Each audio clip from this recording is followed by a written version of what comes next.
Hello, Daddy Gamer. Hello, Erikan. What's up? You are here fast. Let's get started right away. See how the runs are gonna go today.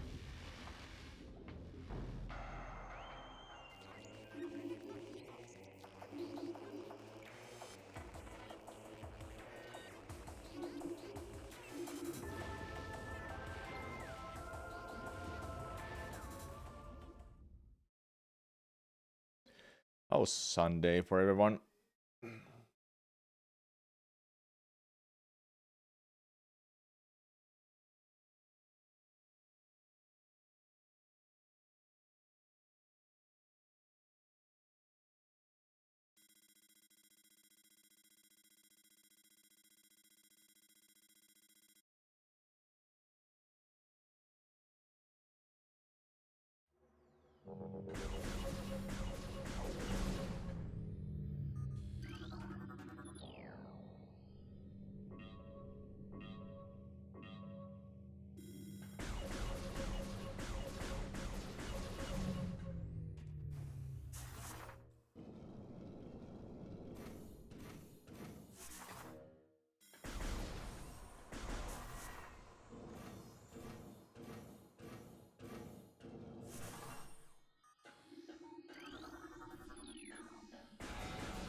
You're hangover.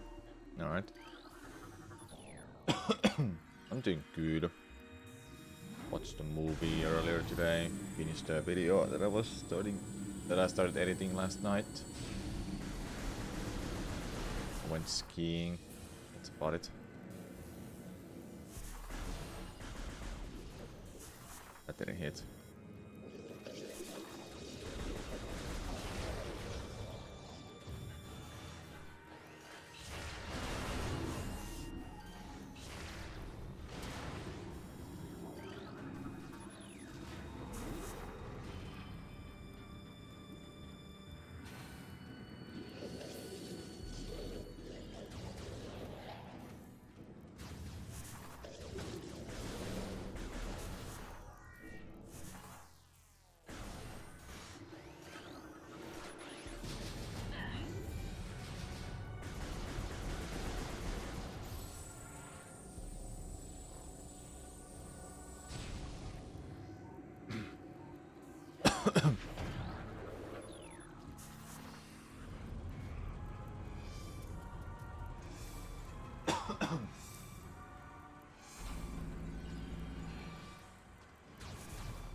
Hello, Richie. Thanks for the good luck.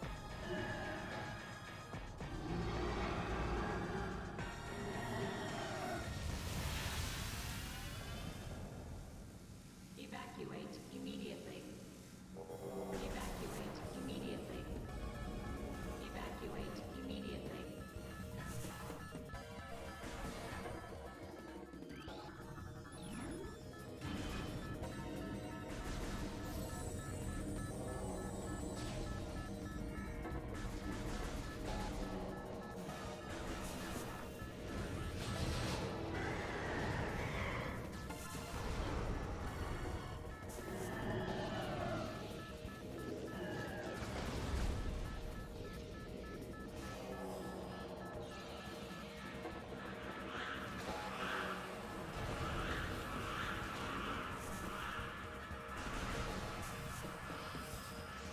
Why it takes so long to load? I don't get it. Has to be something.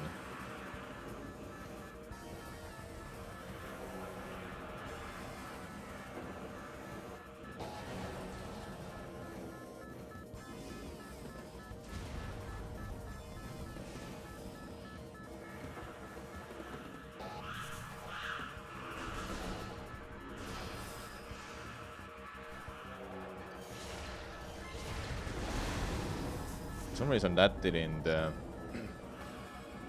work then. Hello, Sucker, what's up? Sucker or something.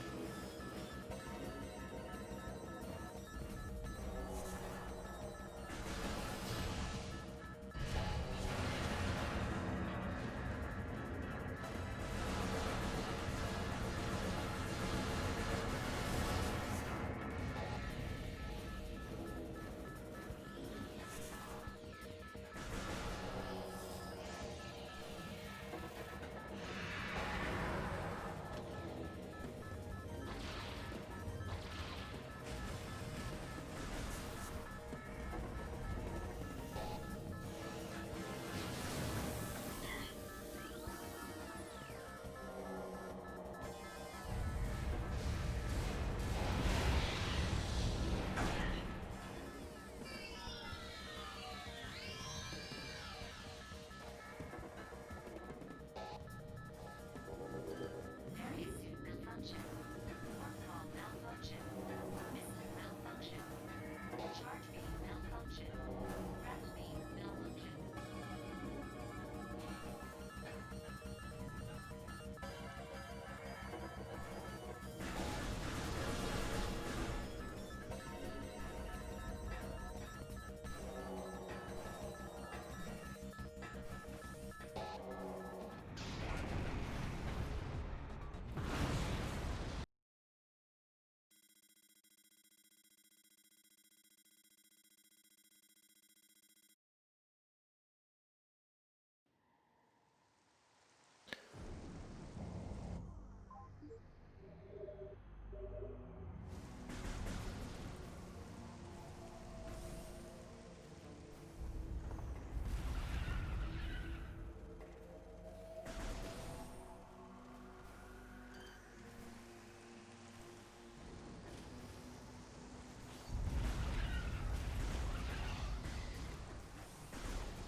What do you how would you like to see me run low percent chat?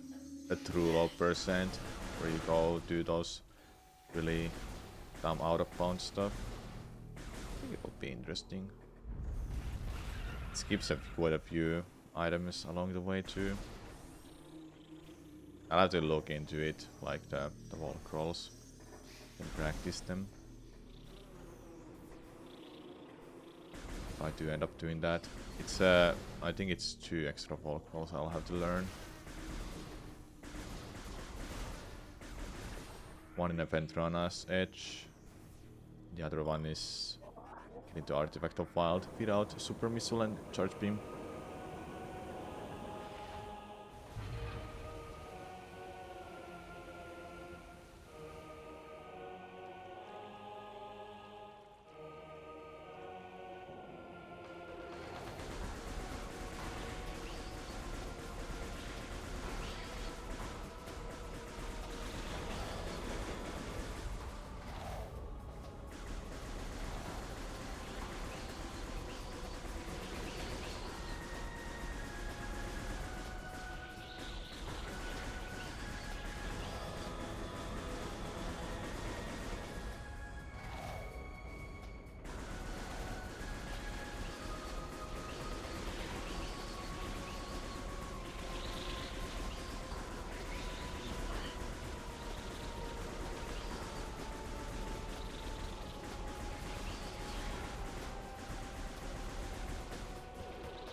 Okay, not too bad.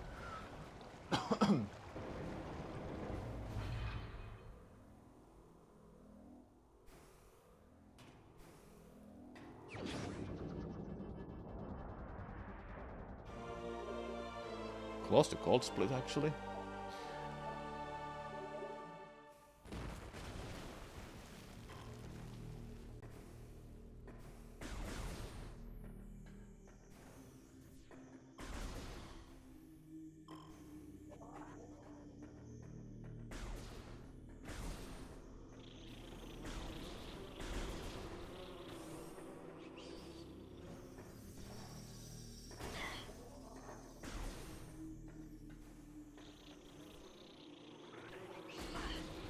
Nice.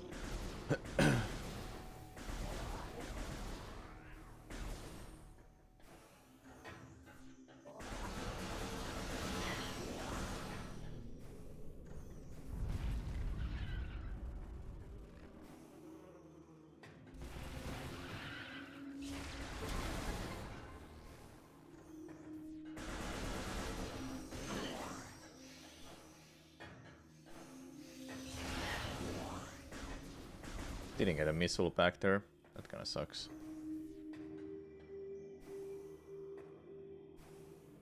Ah, I bonked there to the something. I knew it.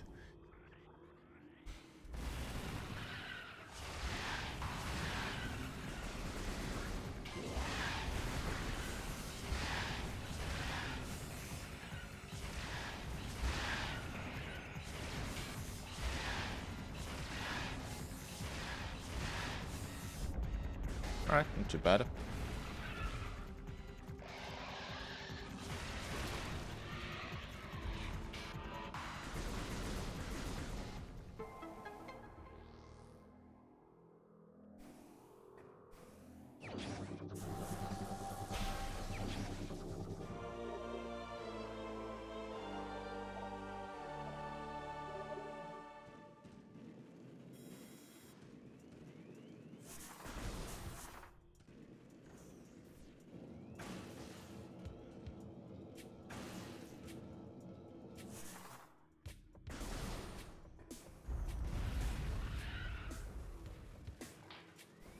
Kinda interested of doing that low percent. Actually, it's 24%.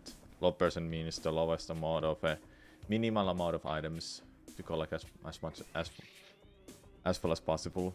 So if you can skip an optional upgrade, skip it. In this case, like thermal visor is optional.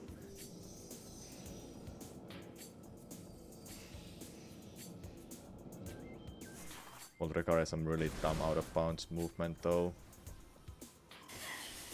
But I'm willing to learn that. Hoping I can get a run like that. Finish then.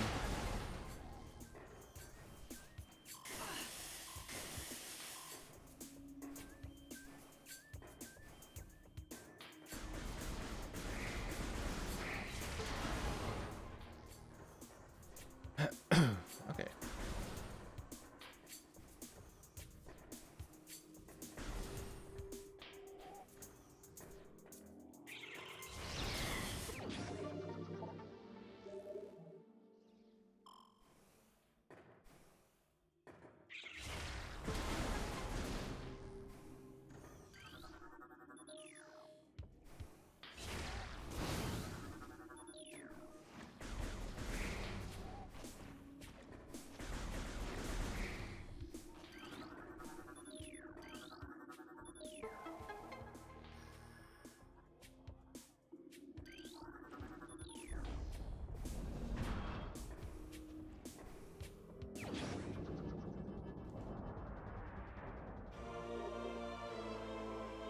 Nice gold.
Hello, Warrior of Ice. Thanks for good luck.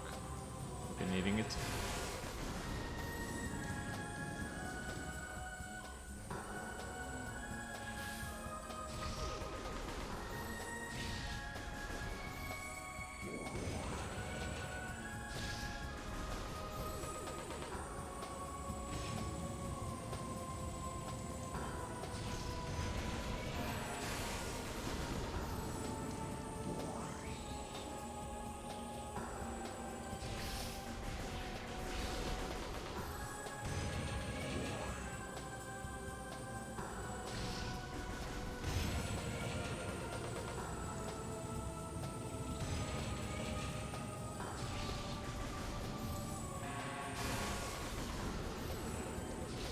Well, that's not a good luck so far, I must say.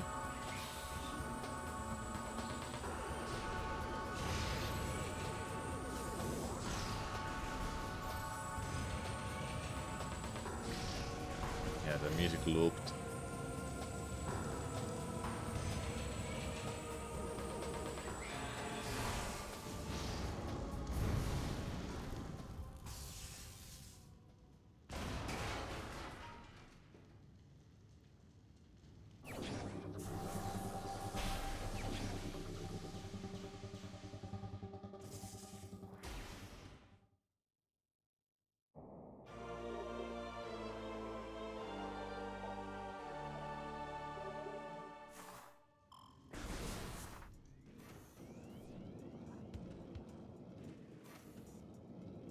Fast. Nice.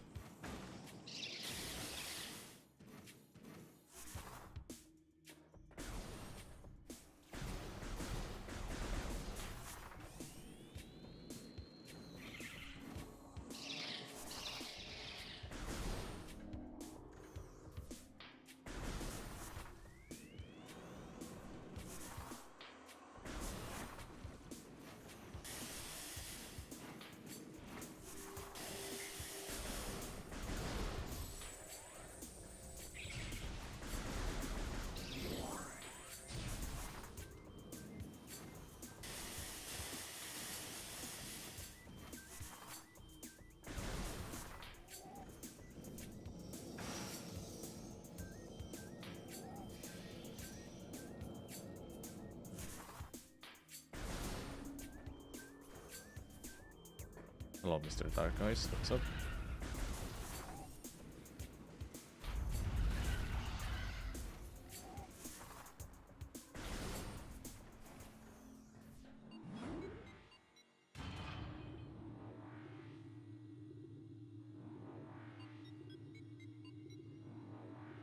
Does GameCube controller work on a remastered? Yeah, it does work. Though one bad side about that is that you don't have a start button map there. It's missing. There's not enough buttons to map the start and the map for some reason, but they didn't change that either. It's not emulated properly for the GameCube controller, but you can play with it.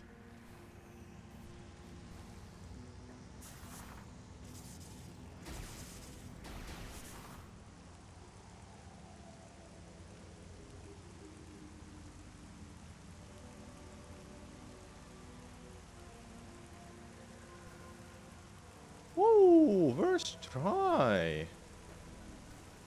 Insane.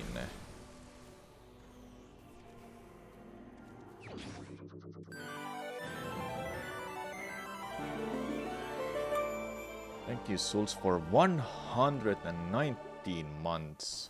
Wow, you've been here forever. You're as ancient as I am. The man's got the first try strats. Yep. Well, I missed that too. Thanks for the good luck, Hyrule Warrior. What's up? I'll save before attempting early Ice Beam because I don't wanna lose this one now. I'll keep going even if I fail the first try.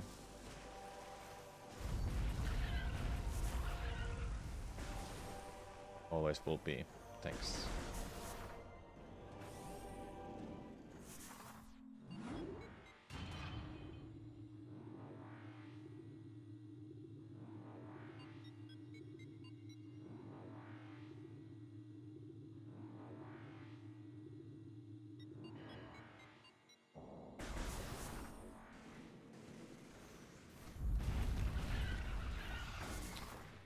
Why? Why now? Hello? Why was it disconnecting there?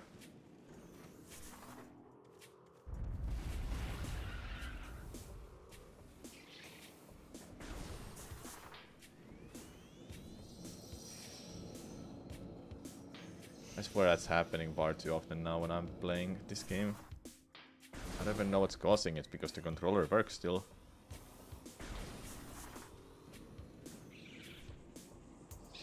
If it happens during a wall crawl, it will be just really frustrating. No, it doesn't happen in other games because I don't play with Joy-Cons for other games, but just this and Skyward Sword and 3D All-Stars Super Mario Galaxy. That's it. I don't use Joy-Cons for anything else really.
Okay.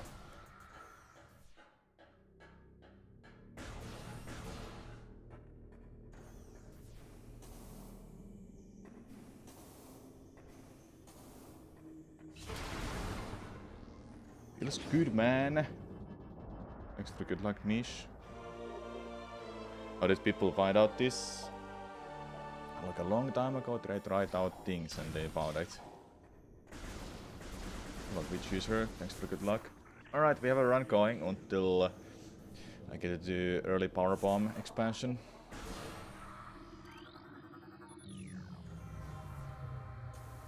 I was struggling there on that one part, but managed to make it through. Usually Ice Beam is after Spider Ball, so midway actually in a game.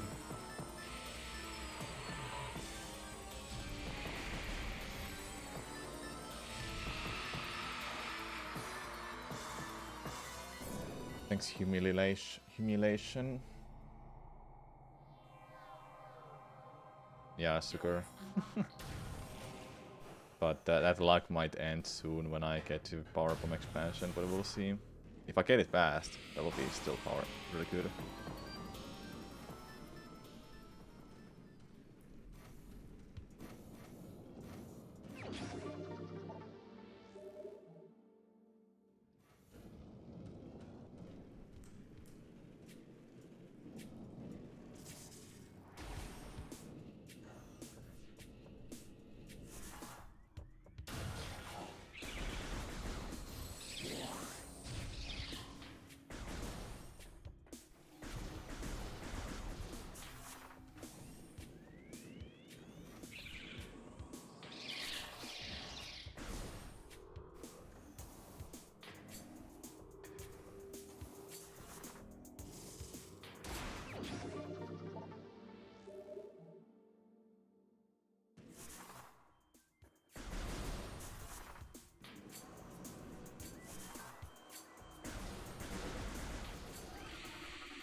as a kid you would be so scared of those Chozo ghosts. Yeah, they're scary. They just come out of nowhere. And the music starts playing.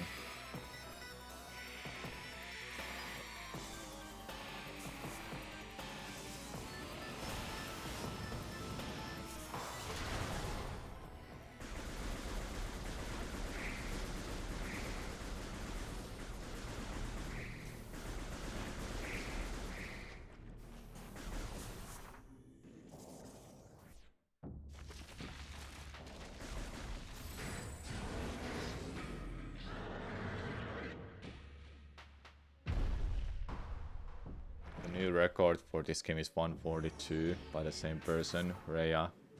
They're freaking insane. I knew that sub 140 then gonna happen with the current route. Is it faster with the motion controls? I don't know. It's personal preference.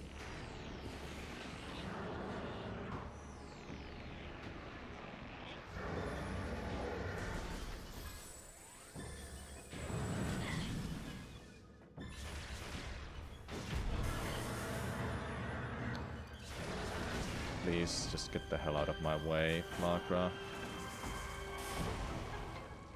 It's personal preference. It doesn't matter is it faster or not.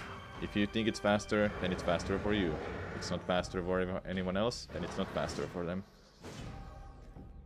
I prefer Joy-Cons with a motion control. It just feels natural. I tried with a Pro controller, but I didn't like it.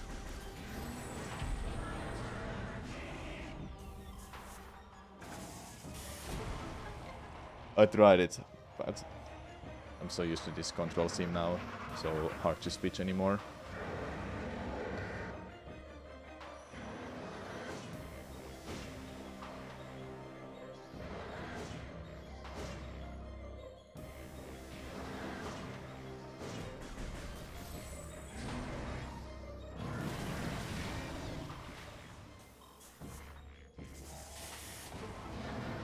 There we go. Not sub 30 minutes, I think. This cutscene takes a while too. I don't even know have I ever got Forest with under 30 minutes actually. I can get it. It's possible. Some of best can tell me that.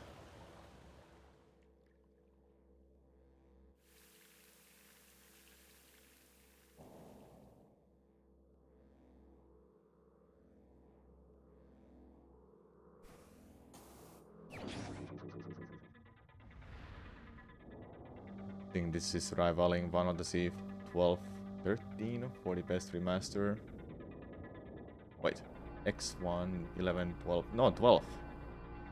12. I've never played it, so I have no idea how that game is. Damn, so close to sub 30 minutes.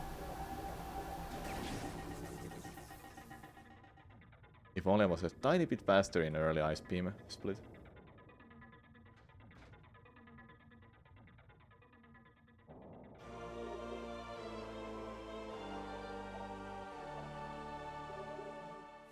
Alright, don't be surprised if the run dies after this split. Or before I finish this split.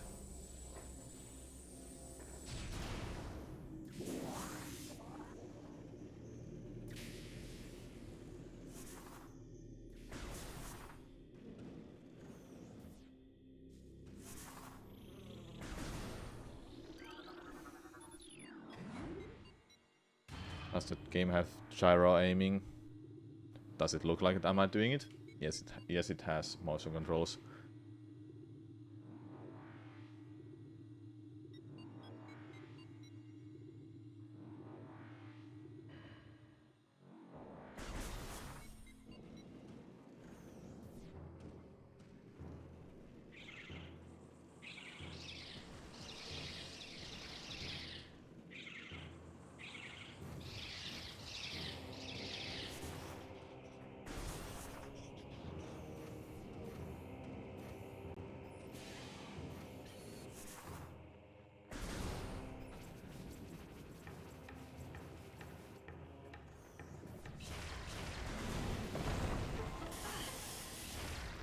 That didn't hit. No. Thanks for the good luck, Sucker. It's close.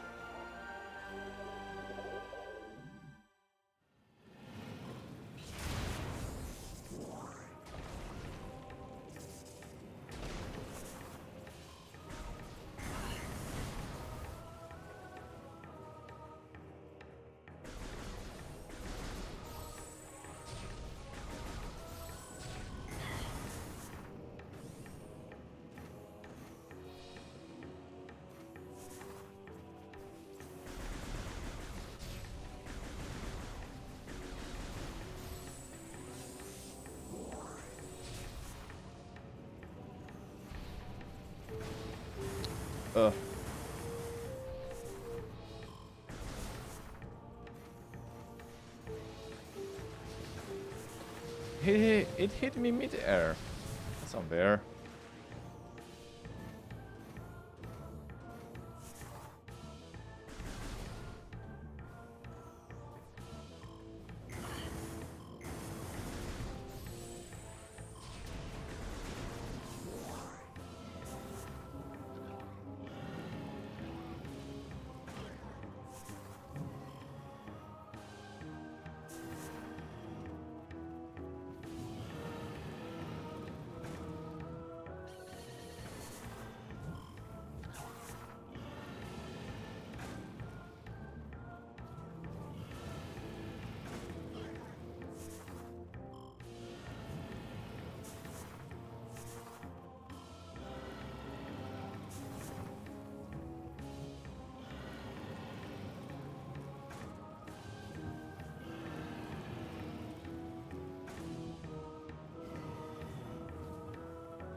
Oh my god.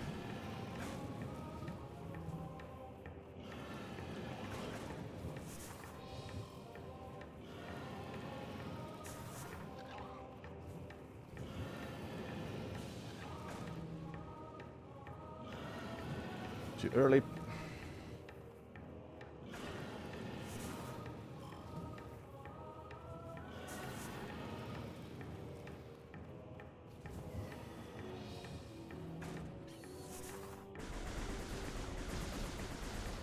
Where am I?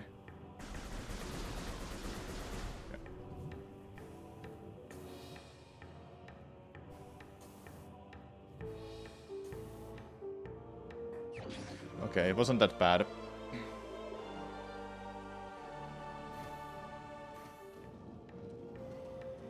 It could have been way worse than that. It's not really it's not like exactly RNG, but it's annoying because of enemy's movement manipulating, and it doesn't. It's not consistent.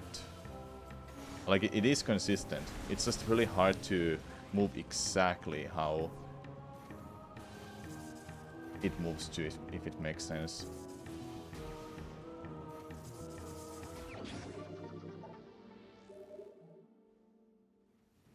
Oh, yeah, it's really stupid.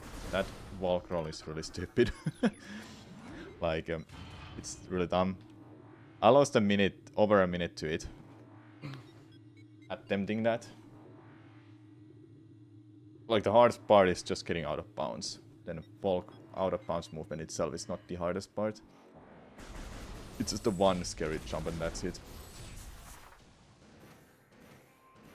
But we get to chill a little bit before next wall crawl. I make it look easy. It's not easy. That's the point. It's really dumb. Like the trick about that is that you get caught in between the wall or inside a wall. Then it pushes you up to out of bounds. And that is not like easy as it looks. Because I have to move in a certain way, then it moves in a certain way, then I get grabbed by it. It's not, I can't say it's inconsistent, it's just not, it's semi-consistent, let's say. It's just really stupid. let's say.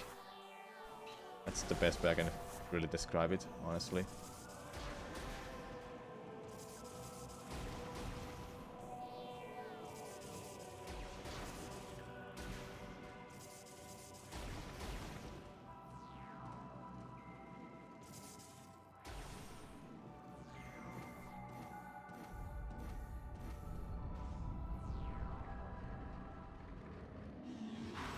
Yeah, I missed mirror link, that can happen.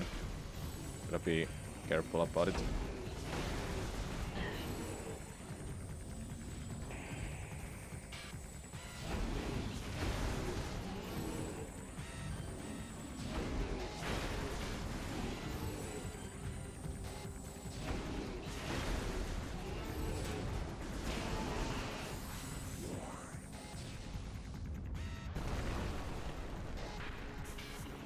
Well, this is more of like a mini boss. It's not an actual boss. Could I say the game is really pretty? I agree. It's very pretty.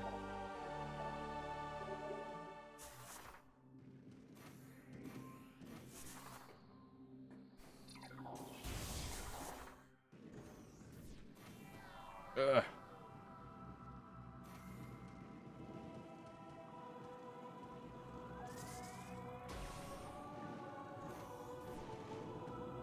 Hopefully they make Prime 2 and 3 remastered. Those will be actually golden. The whole trilogy being remastered would actually be fantastic.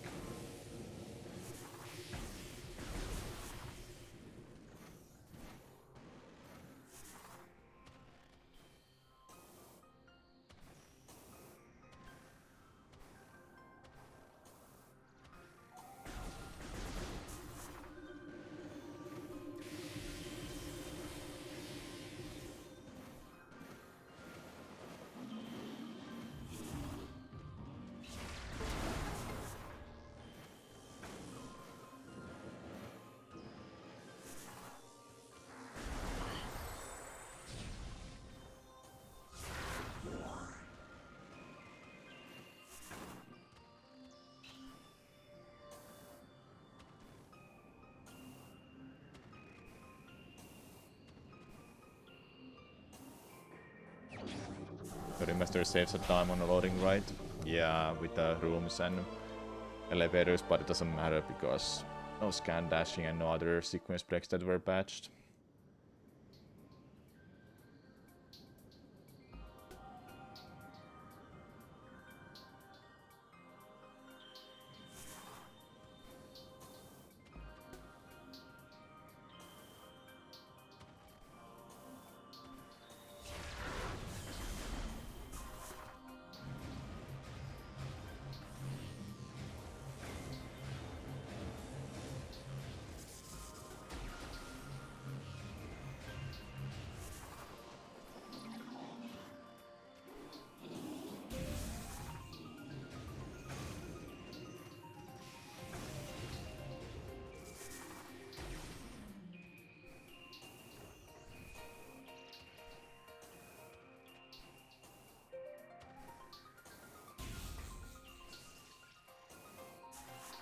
Yeah, play with Joy-Cons. That's so annoying.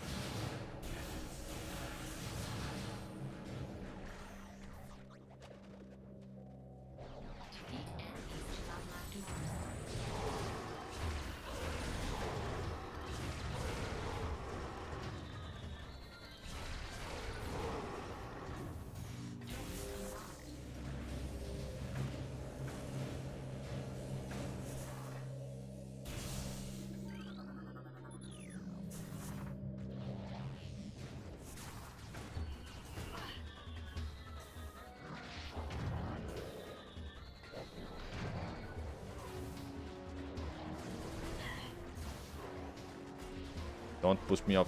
No, no, no, no, no. No.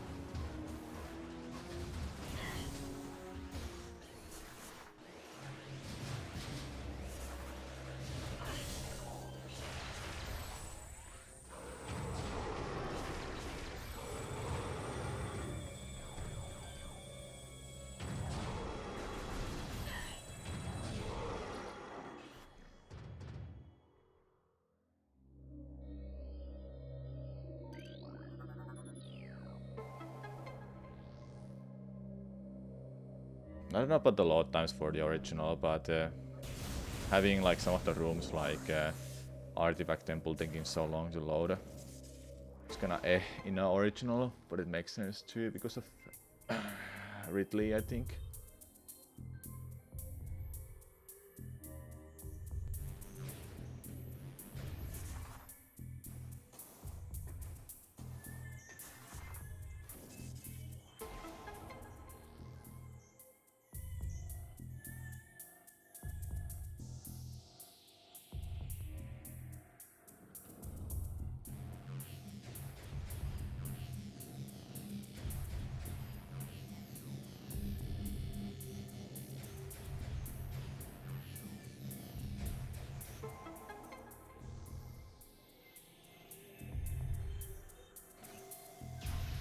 Yeah, this area was scary as a kid when I played through the game. Based on my was even more scary. I was afraid of dying. That must have been because it's so scattered. Like, save points are scattered. There's only 3 save points in Based on Mines.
Nice. Yeah, they look really scary and real in this one. It's like She God looks terrifying in this version too. That hit. Nice.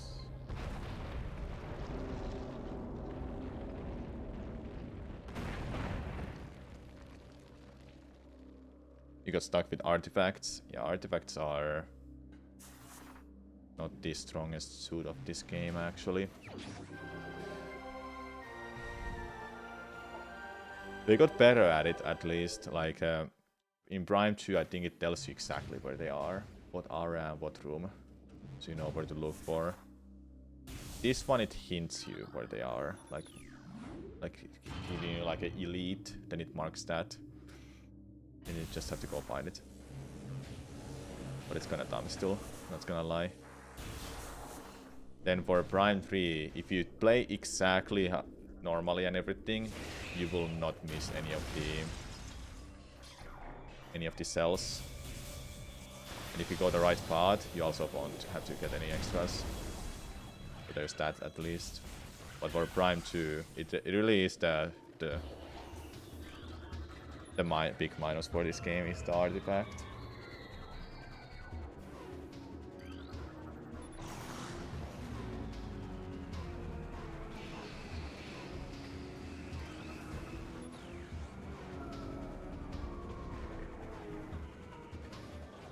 Oh, I got it. Nice.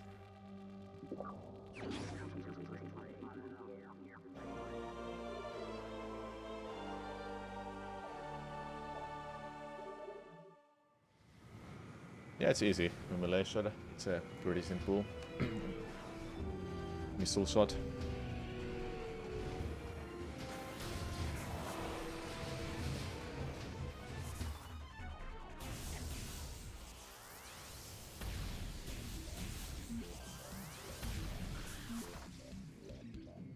I wanted to shoot the other one. That's fine.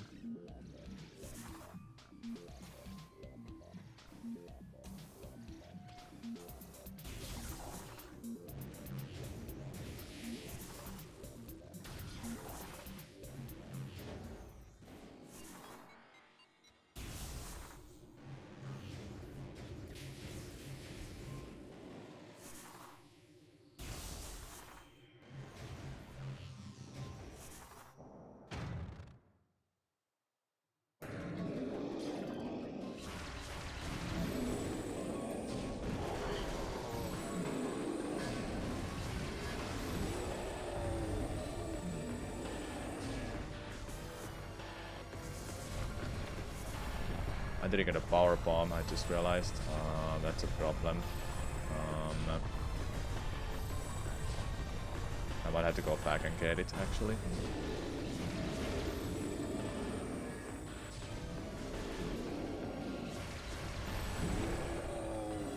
I need a power bomb.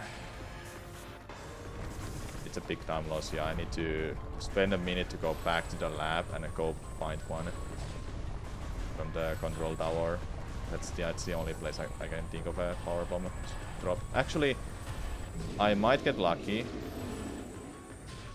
with one of the power bomb being in a control access or something. You know, like one of the rooms. I didn't pay attention that I need a power bomb. I'm gonna go for plasma beam next, and I need a power bomb for it. Can't get it without. Thanks for the good luck, player 2. What's up?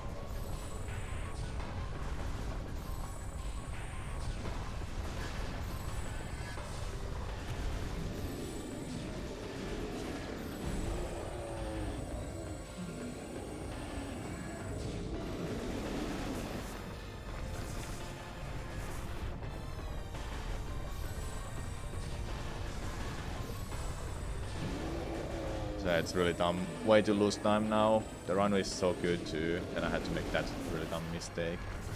Forgetting to get a power bomb.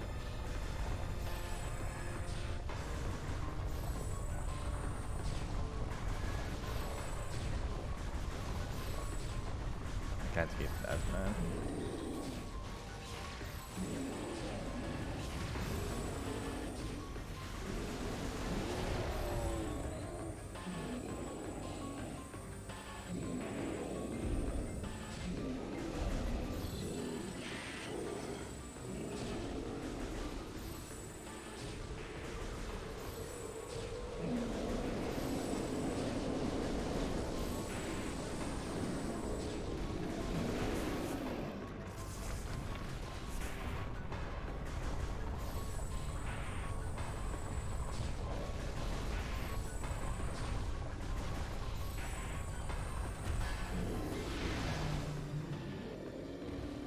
Yeah, I like it too. It's clean, solid. Man, I'm so mad about the power bomb now. It's so annoying. Like the base pirate might drop it, but it's so unlikely. I don't wanna risk it. There's no other way to get them. It's in a freaking lab. I have to go there.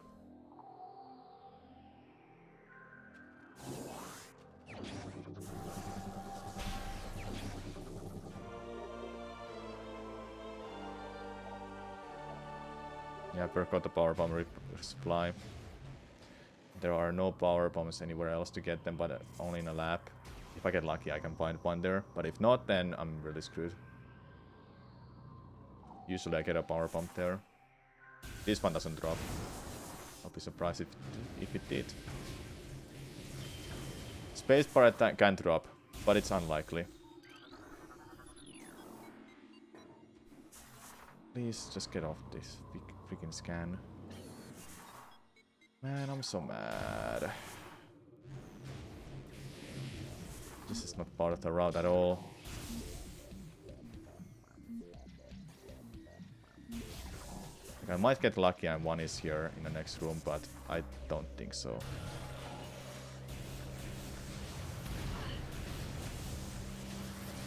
Yep, thought so.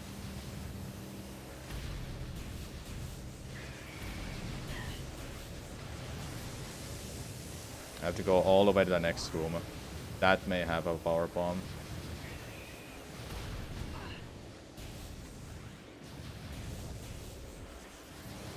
And I have to kill these stupid ass enemies too.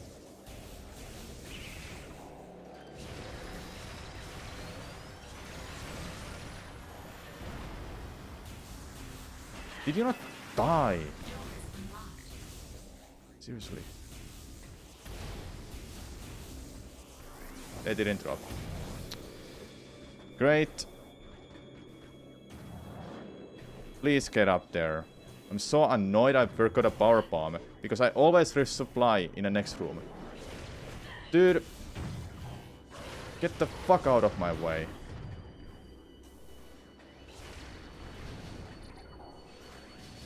Nope, it didn't drop it. Dude, fuck this, man. So fucking annoyed. Just because I forgot a power bomb, I have to go all the way here, because this room at least guarantees to have it. So fucking annoyed.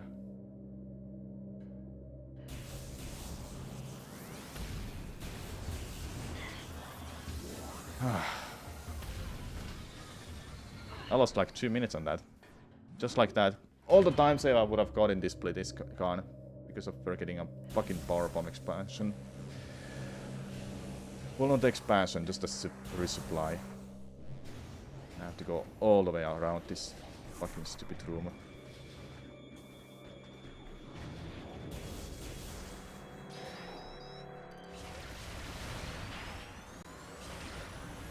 Target that piece of shit, dude.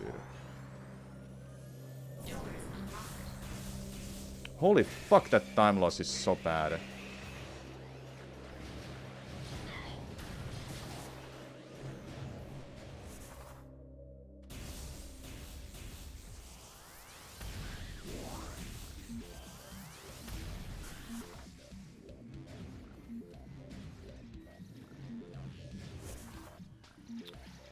Dude, fuck that.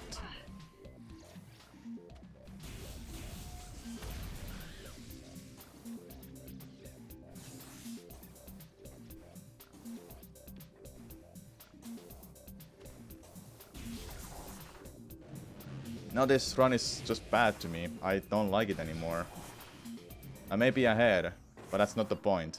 The point is that I lost time because I forgot a one power bomb in a one good room where I can resupply. I can try to get lucky with a fucking space pirate, but it's not guaranteed. And on top of that, I have to do an early plasma beam sequence break still. So time loss might be even way more than that. Now when I'm more pissed that I will play first. Dude, I'm so fucking mad.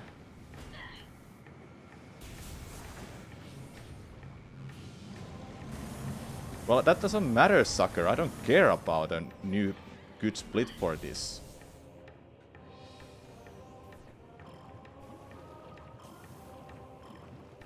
Don't need to talk about the next run is good time save. Like, it doesn't matter. I have a first try early ice beam and a first try, almost first try. Not really. Just shut up.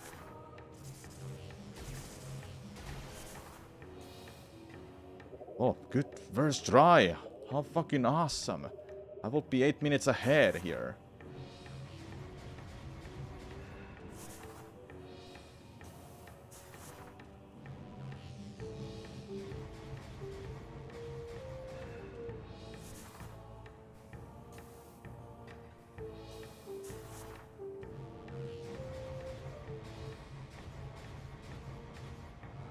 Part of me hopes this run just dies to something stupid soon.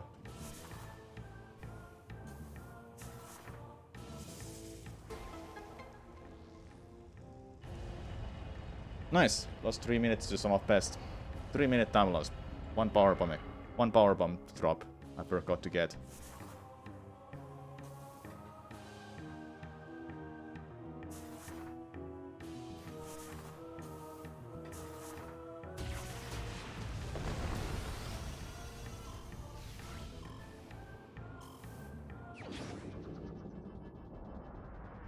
And I'm usually not this much pissed, but now I have a good reason to be pissed.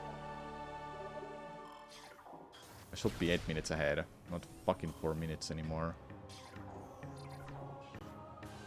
That's why I hope this run dies, because it doesn't deserve to be alive anymore. It's not a god run. No, it was far off from a god run.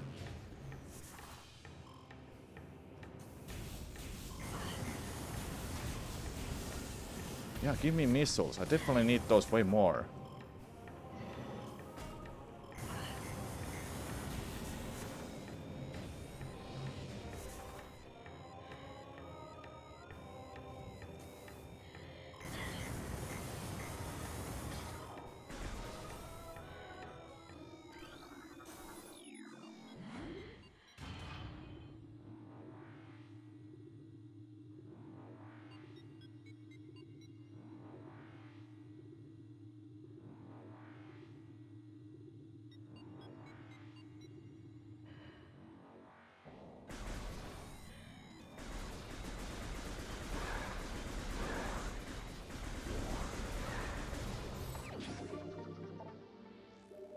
Thanks, sucker, but that really doesn't help me. I just didn't want to fail one simple thing. Don't forget the fucking power bomb. Because there's no other way to pick it up anywhere anyway. Just because I forgot one thing, I'm really pissed over this run. Now I just hope it dies. I just hope it dies so badly. Because this will be a really bad YouTube video. I was hoping to get sub 150. So I can upload it to YouTube. But no, now I don't want it. I don't want this run to be sub 150.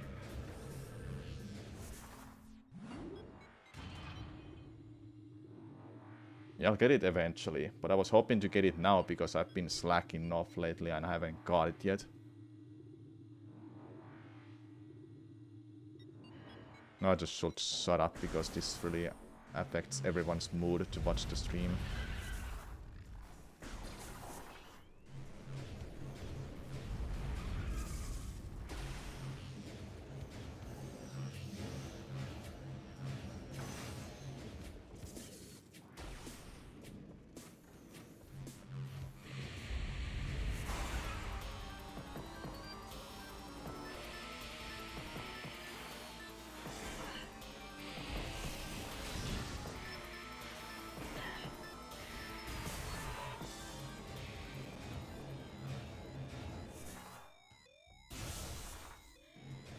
Well, it doesn't matter if the one thing cast wrong is like 5-second mistake. This was more than 3 minutes. That's what pisses me off. Single mistake that is 3 minutes.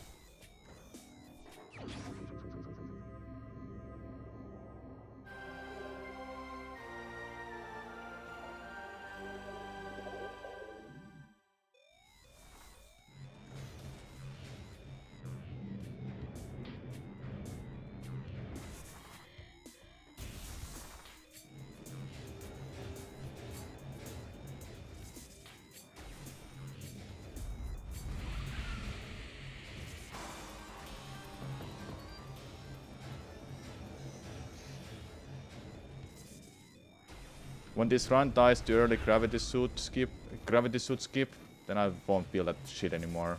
Just want the run die, but I also don't want to end it myself.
Thanks for the good luck, say Lux.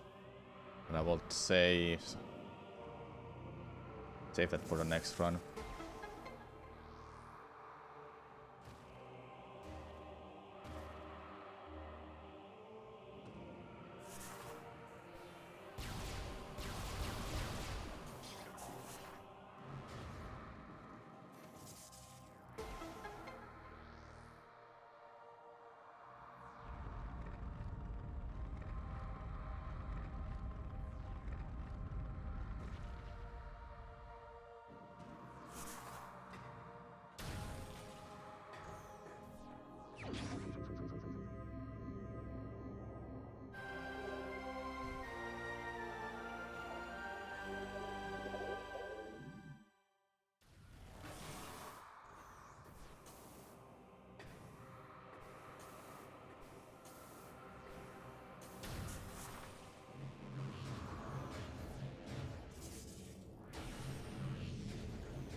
Thanks for Leora, but it can be so much better than this. You have no idea what happened.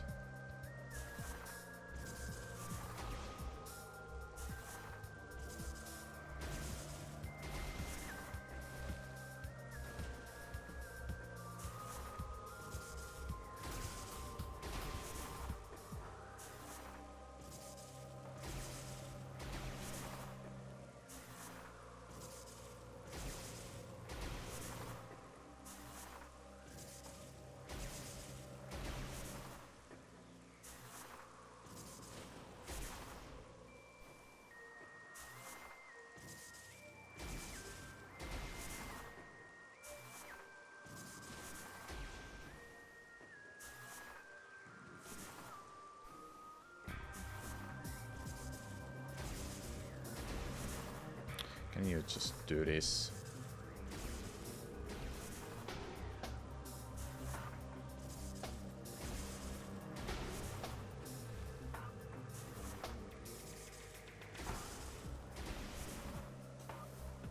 For fuck's sake, man.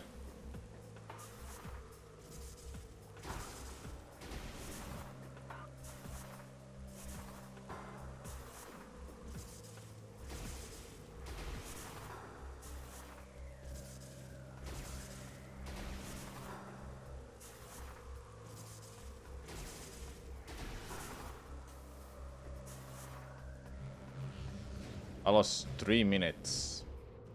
3 minutes in plasma beam split because I forgot a power bomb That's why I'm really pissed still. It's not getting any better. Now when I'm continuing this dumb run, I'm hoping it dies here, so I will feel good about it. I genuinely mean it. I hope this run dies, because it just deserves it.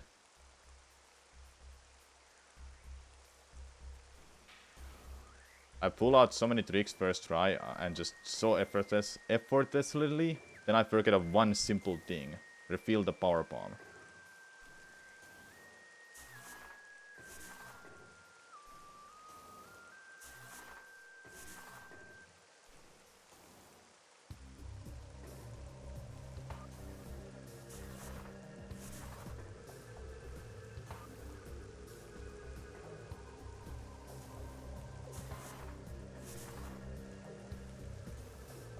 I'm surprised that didn't work.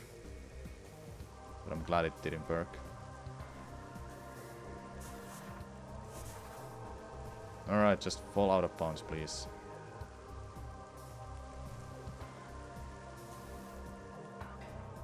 Guess not.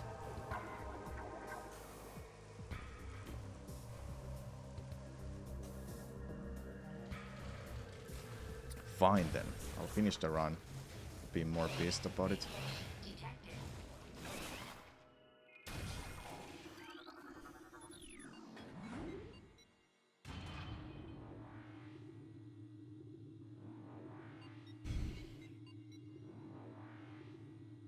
I wouldn't be mad at all if I just didn't forget the power bomb. Just simple as that. There's nothing more frustrating and more annoying than forgetting an item. More than failing something for minutes straight. That's what I'm more annoyed about. I don't care if I fail something for minutes.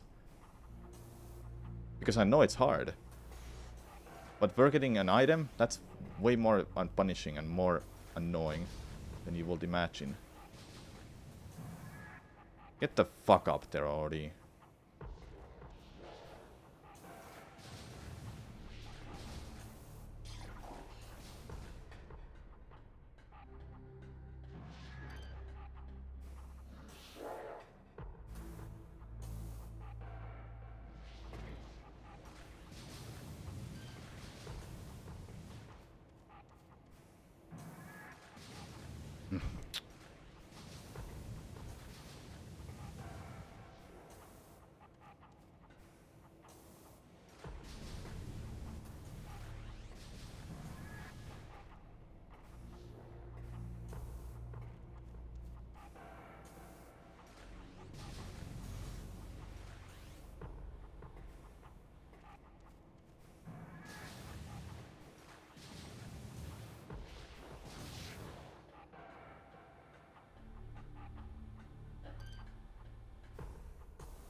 Oh yeah, this Brando got first try early ice beam as well as early space jump boots.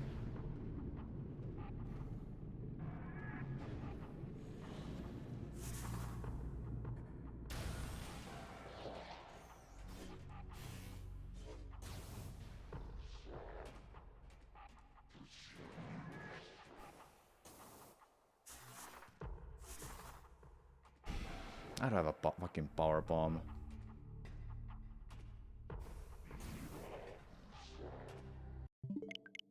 Fuck that run, dude. Fuck that run. Just fuck it. Fuck that run. Fuck it. Fuck that run. Of course, when I was so pissed, I will forget it anyway. I always refill before I go to face on mines. I'm happy that run died. I'm really fucking happy it died. Now we can just forget it. It never happened. Okay? Just delete it from the existence. New run, new me.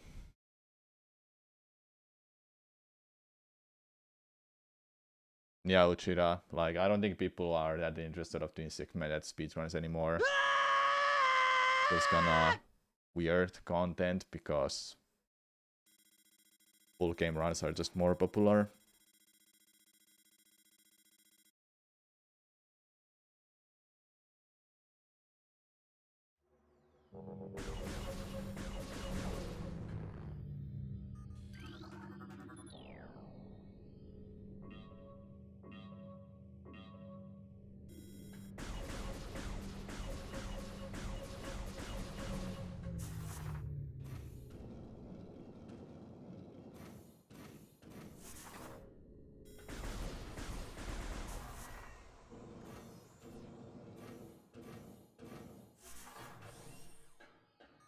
But I am so sorry for being so salty. I truly am. Don't know how much it affected your mood. It's nothing fun to listen to.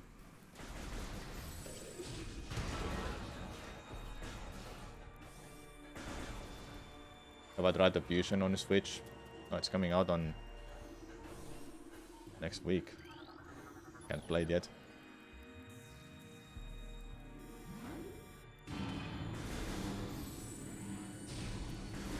No, I don't think it's fine that someone is raging on stream. It's not fun to listen to.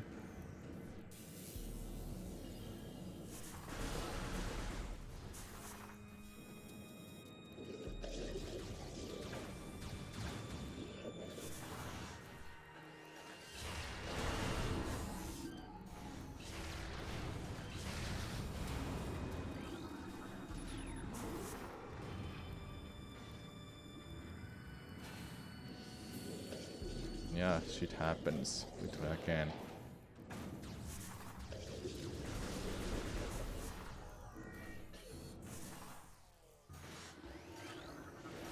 Yeah, tilt management is like just the #1 thing you really need in streaming. You don't want someone just writing something stupid in a chat and it gets to you. Wow, you're so bad. If I saw that type of a comment, I would have banned that person right away. I'm just saying, you know. I would have definitely done that.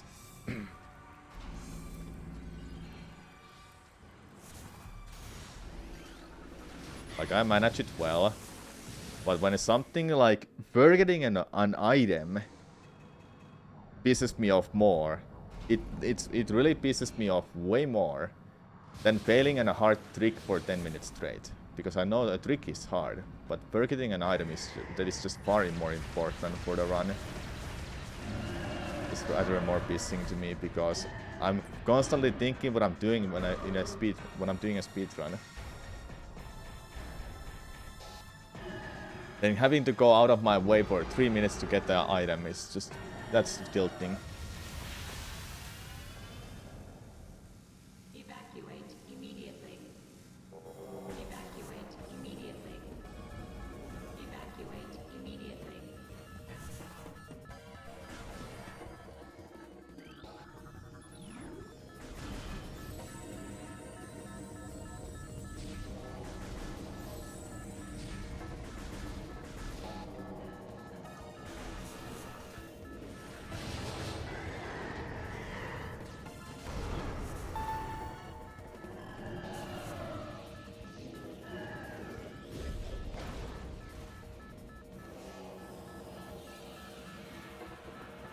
I don't think a New Game Plus is allowed. I have no idea.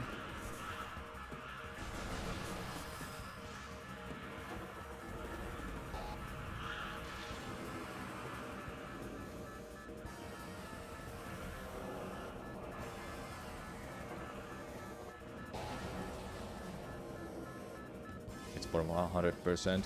Okay, I have no idea about the any percent though, but I'm not using it because reasons.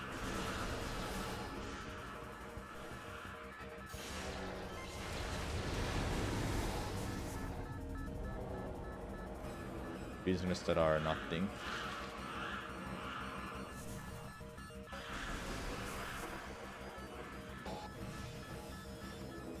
You know what helps me always when I'm pissed? Chocolate. But I don't have chocolate now and I'm not gonna go buy it.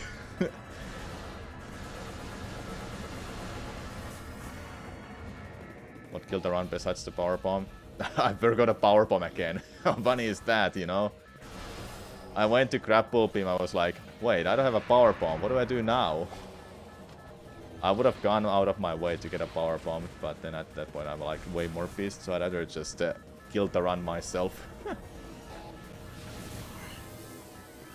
The run didn't really die, okay, chat?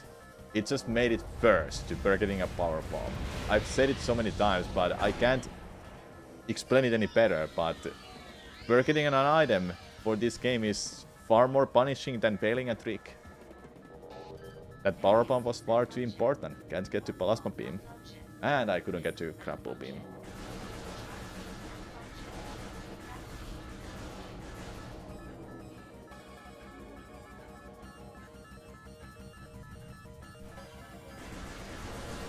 You have Kismet. Give me one. I need Mars.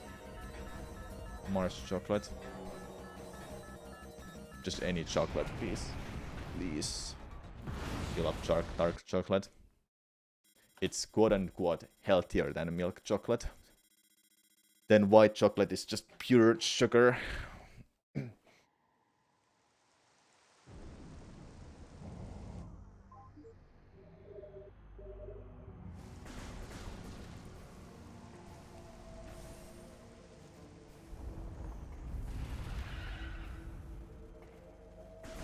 Should I switch to something else if this run is not going well? Like being pissed and trying to do runs? Nope, not a good combination. Well, to be honest, being pissed and streaming is also not a good combination. But it was just that one run, and now I can turn it into a comedy after that. Wow, that run sucked. But I can do better.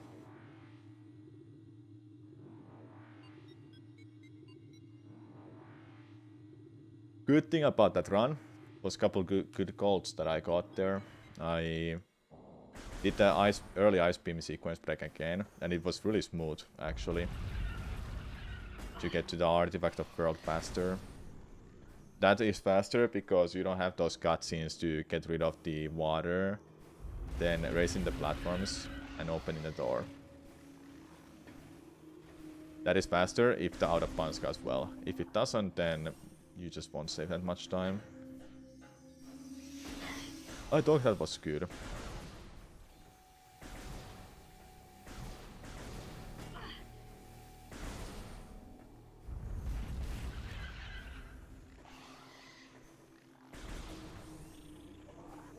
I'm pretty sure there is a power bomb in the next room in a Basin Mines that where I would have got it. Well, I would have had to go the other way to get a power bomb. And that would have meant that I need to trigger those space pirates. Then I wouldn't have a way to get a combat dash to work. Essentially meaning that I have to do a normal path to get to the grapple beam then. And that's slower.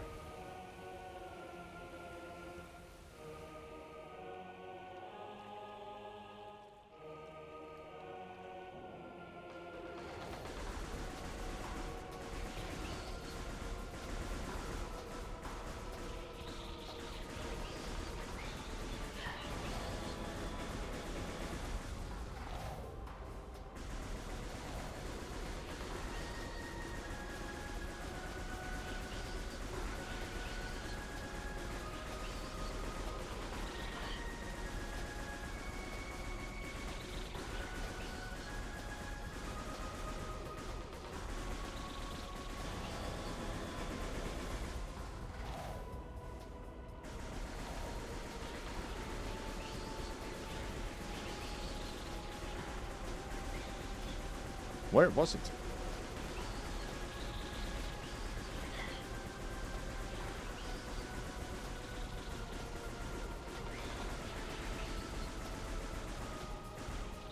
Ah.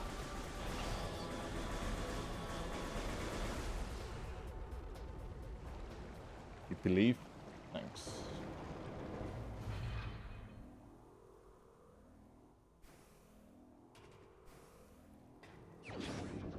I just wanna have a good time, a good Sunday, but that run made me feel worse.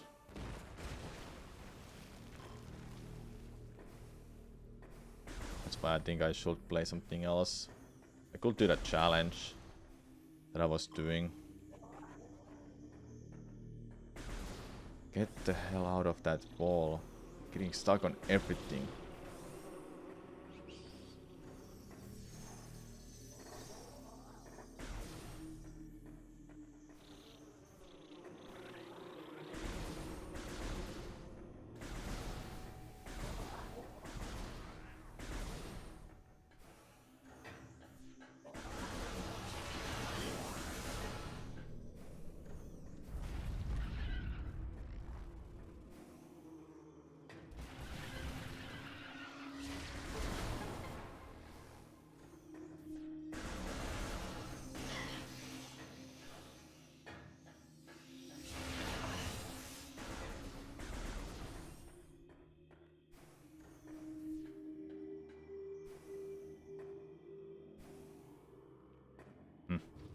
Can't do that jump. That second jump is the hardest.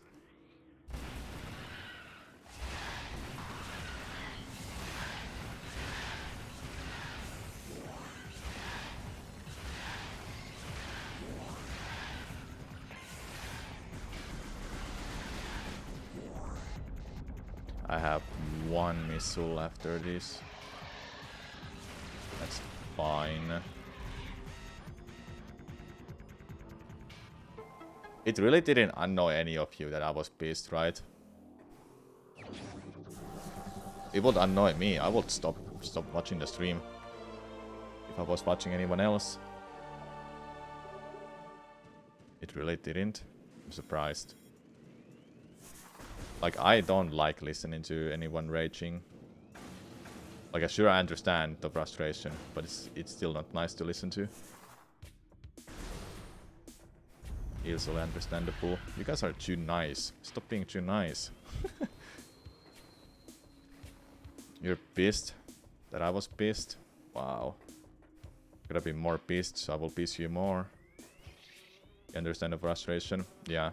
I guess people understand me way too well. You guys are too nice. Stop being nice, like I said.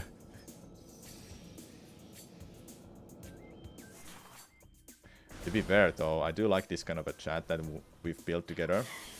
Because I was watching another streamer earlier today. And their chat is like... I would never want to have that chat. Never. Well, to be fair, they had a lot more people watching. But the point is that their chat was just... honestly, incredibly horrible. Let's be honest. Wow, humiliation. Thank you for 5 gifted subs. I really appreciate it. Thank you so much. This chat will cheer you up. My favorite runner. Nice. Thank you.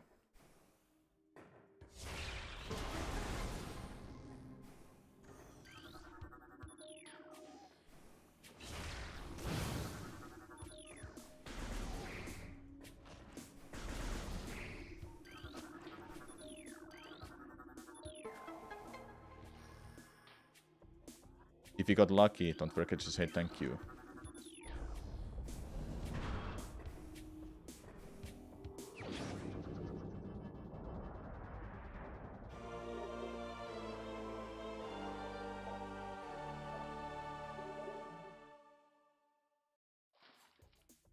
Okay, Kyle.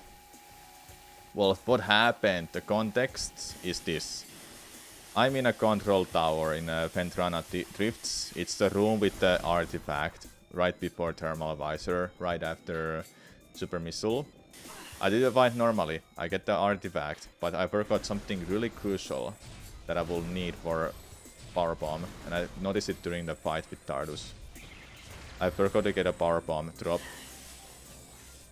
And I had to walk all the way back to that room, because it's the room that will guarantee me to get a Power Bomb drop. And then, yeah, I lost 3 minutes to that. That's what pissed me off the most. That is literally the only reason I was so pissed. I forgot a power bomb. How stupid is that? But it really is stupid. One item pickup I forgot loses me 3 minutes over a single trick that I would spend 1 minute on easily because it's hard. I don't get pissed on failing an early Ice Beam or Power Bomb expansion because I understand those are tough tricks. But we're getting a Power Bomb, that pissed me off way more than anything else. If there was any other Power Bomb drop anywhere, I would have got that, but getting a Power Bomb drop from a Space Pirate, it's unlikely. It can happen, but it's unlikely. I could have just let the gamble, but honestly, I don't want to gamble in runs like these.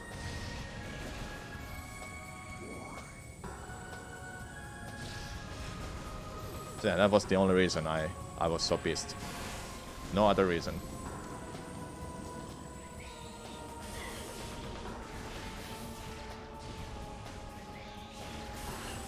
Nice miss.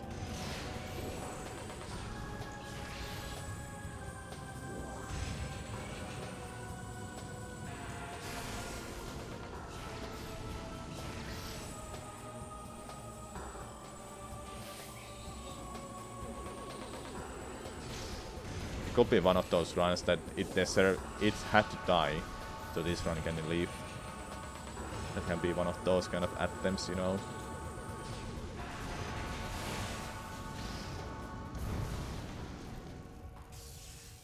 (1822) space jump is my sum of best. Wow, fast.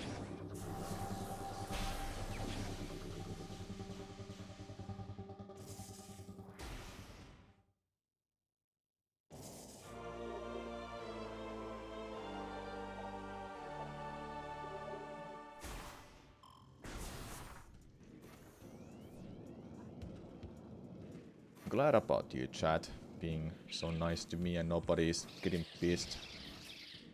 But I was pissed. Like for real.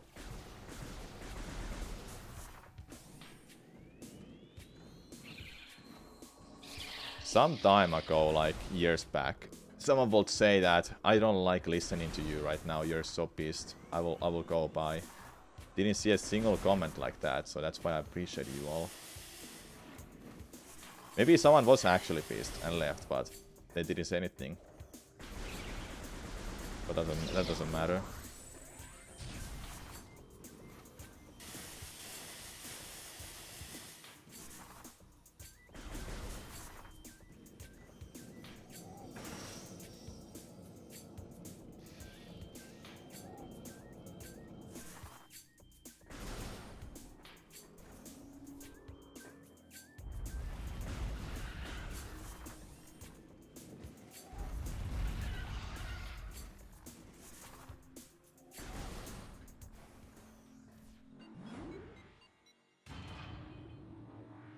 Trying to learn glitchless run, you would go mental trying these out of bounds tricks. Takes too much skill and time.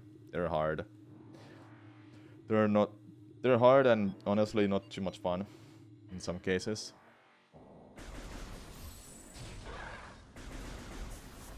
But I set myself a goal time, sub 150, and I want that.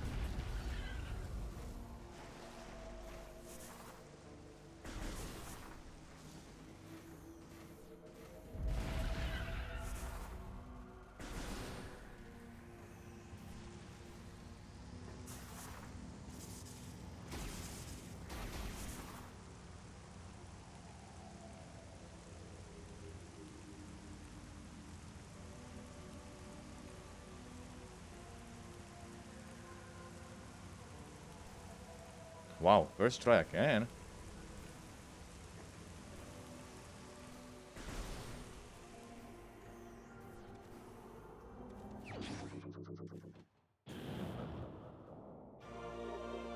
Again, yeah, because it happened earlier. Yeah, I got a new gold. I got first try last run, the run that died, and now I got it again, first try. First try Ice Beam. You know what? I'm comfortable with it. I'll just go for it. No saving. Final destination.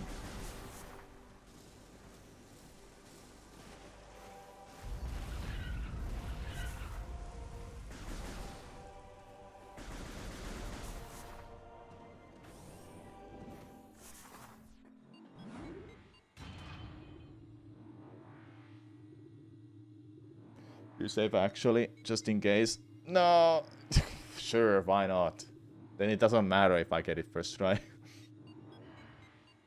I wanna play the game more actually, so saving is not a bad choice actually.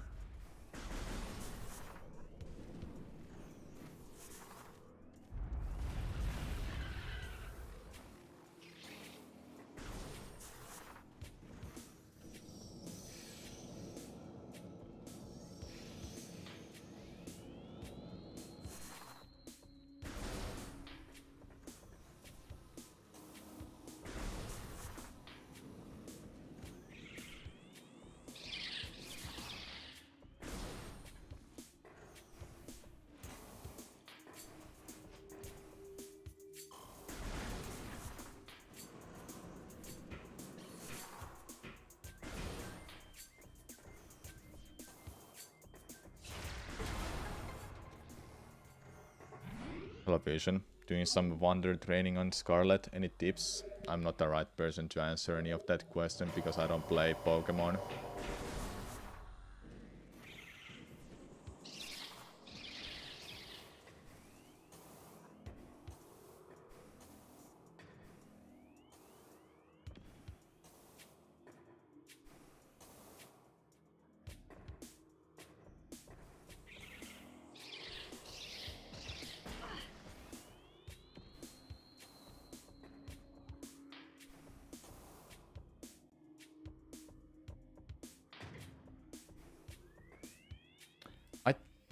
I landed on that. What did I land on? Come on. Doing all right.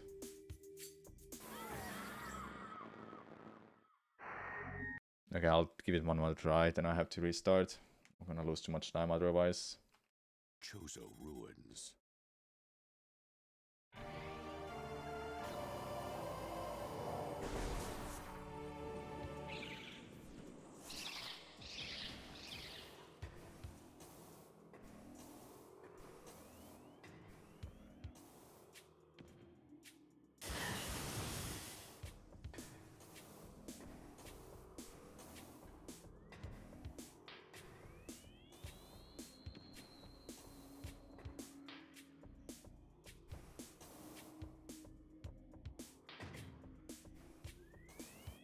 So I landed on that little metal platform for whatever reason.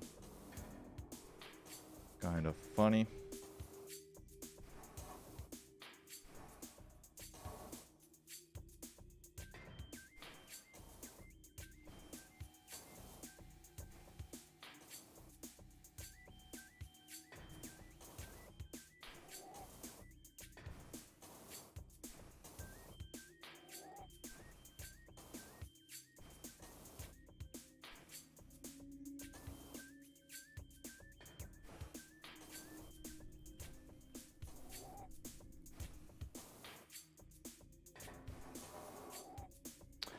Fuck that, dude.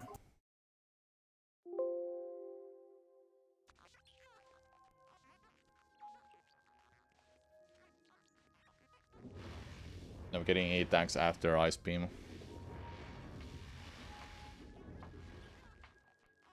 What's my sum of best? 143, 29.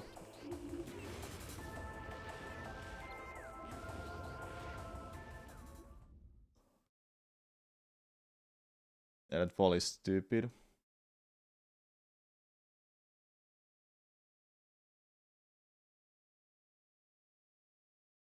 It is difficult.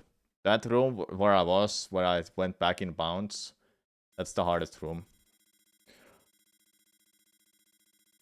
And how I clipped back into bounds, something stupid with the collision, I don't even know. It shouldn't happen, but it happens once in a while.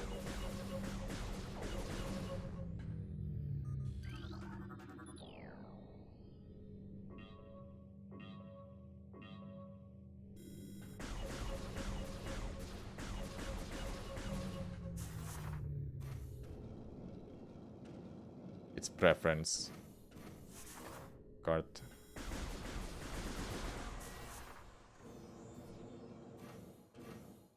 I tried the dual stick and I didn't like it much.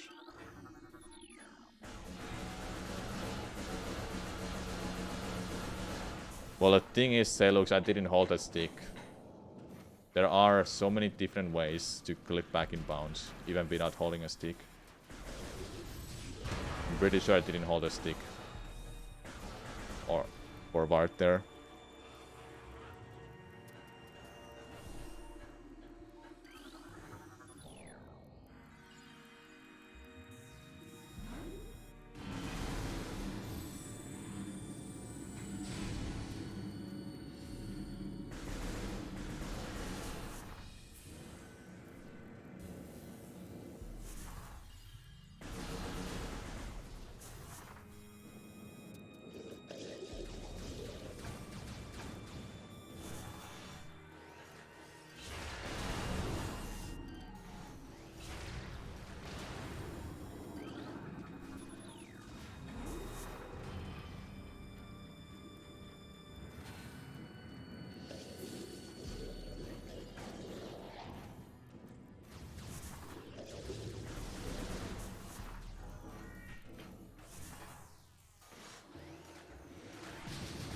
Target that, please.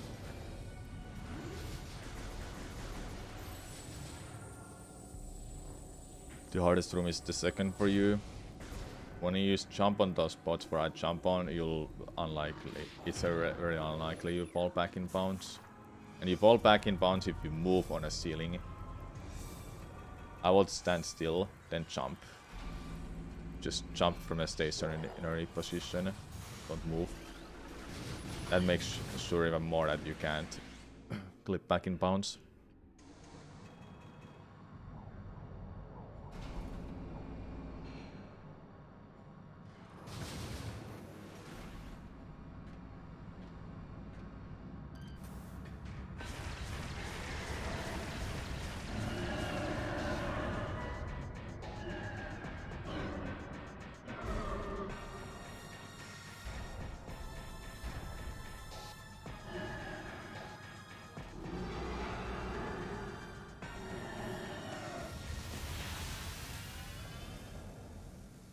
Evacuate immediately.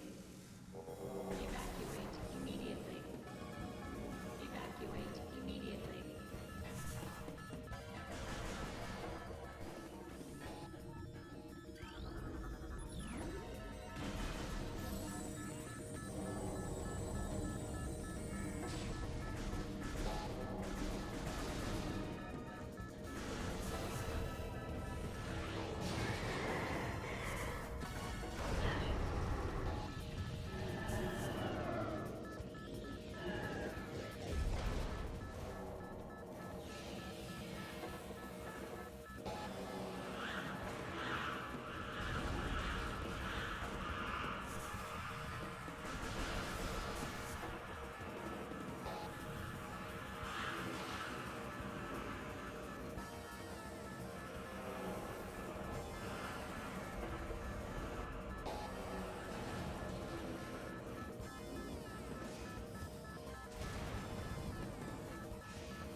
Should I go buy chocolate after the stream?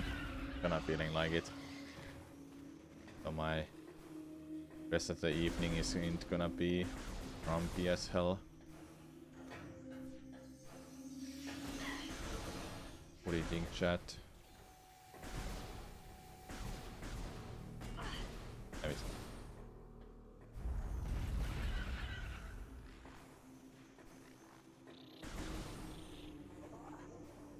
You approve? Sounds like a plan. What kind? Just a regular chocolate. Maybe with salmiakki actually.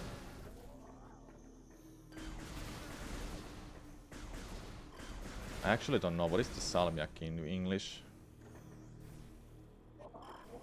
Don't know its translation. Can I quickly check it out?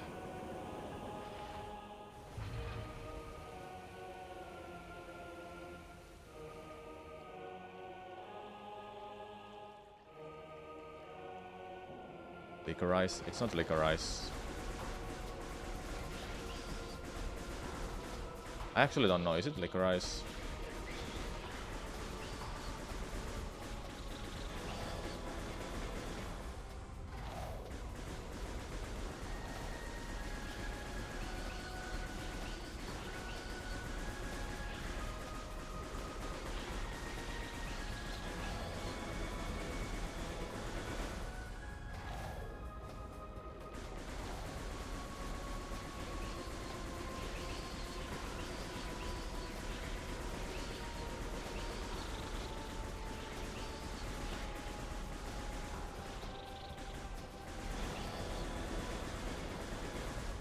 Nice.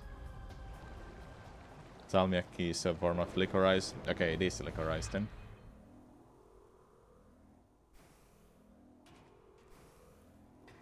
Because I don't know the translation in...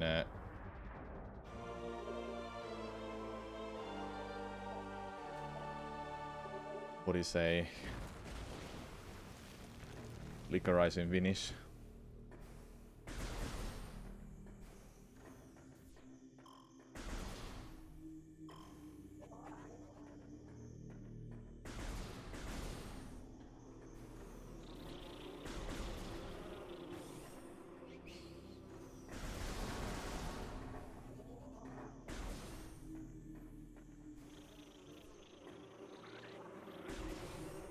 Would you be interested to see Prime 2 and 3 speedruns again? Man, I don't have the time for that because Tears of the Kingdom is coming out in a couple months. And this month is Resident Evil 4. And on April I don't think there's anything, but I have something planned. And Tears of the Kingdom comes out in the middle of the May. And I'll definitely be busy with that for like a full month straight. And after that, I'll definitely do more Metroid, possibly.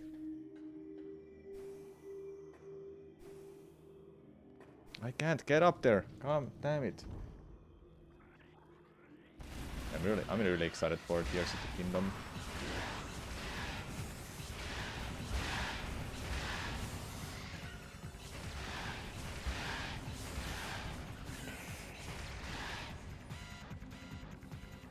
Ooh! Come on. Didn't even hear it.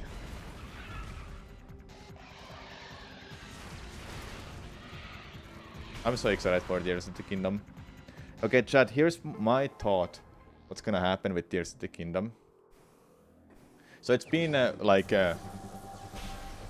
soft confirmed.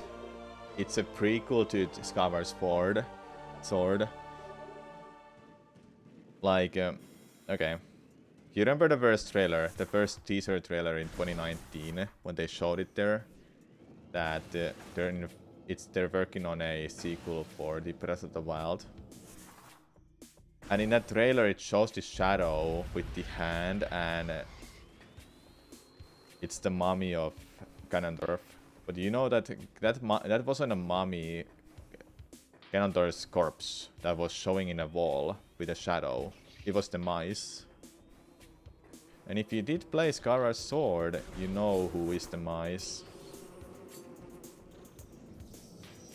It's been like so much hinted that the mice will come back in Tears of the Kingdom. Also, I missed Split, I know. In one of the trailers, there was just a small trailer that they showed that they're gonna... They said that they're gonna delay it until spring 2023. They showed Link pulling out the Master Sword, but it was broken. That kinda hinted me that, well, who else is inside a Master Sword? The mice. They still did him there. Yeah, the mice and V coming back will be cool. V maybe not, but it's possible because she was pretty big part of Escobar's sword story. The mice was barely a character. Yeah, and now he should have something more. Of course, it's Ganondorf that's gonna be the final boss, but I think the mice would come back as like an incarnation, as a true final boss. So here's what I think what's gonna happen, chat. You can play the game normally. You can play through the game normally, okay? Then you get to the final boss. You beat Ganondorf, then he incarnates himself to the mice. And guess what's gonna happen? The mice will just demolish Link. Because you didn't beat all the dungeons or you didn't get this extra item. So therefore it means that the mice will win, the cycle starts over, and the Skyward Sword stuff will happen again in the end of the game. Maybe, I don't know. But then there's a second ending, which I think will be really cool, that there's a second ending.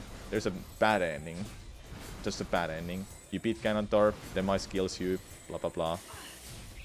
Then in a second ending, you actually fight against the mice. You actually fight him. And it's gonna be much better, I hope, for Tears of the Kingdom than just the Skyward Sword bullshit. So easy to cheese him. Then, when you beat him, the cycle doesn't start over, and then you get a true ending. I think that will be cool. You have two different endings based on did you beat all the dungeons or not. It's kinda clear that they will have more dungeon, a lot of dungeons, because of the tears in one of the trailers, or like those symbols nearby Hylia, Goddess Hylia, or something. One of the latest trailers. Thanks for the good luck, Untidy. Lord, what's up? You know people hate Skyward Sword, but I think it's a really good game. I think it's a good game too.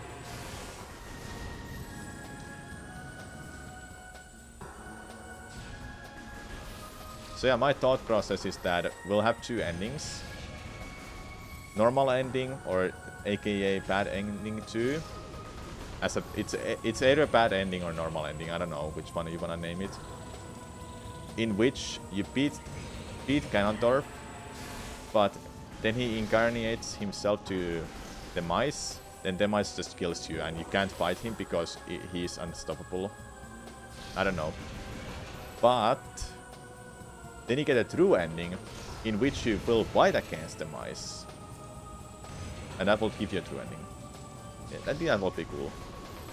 This fight is horrible. Dude, I want a third attack and the music is looping already.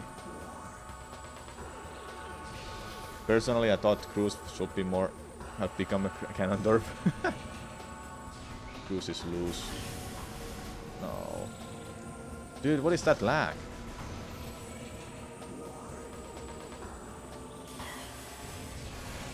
Well, that fight was horrible. No, I'm going for sub 150 Corn.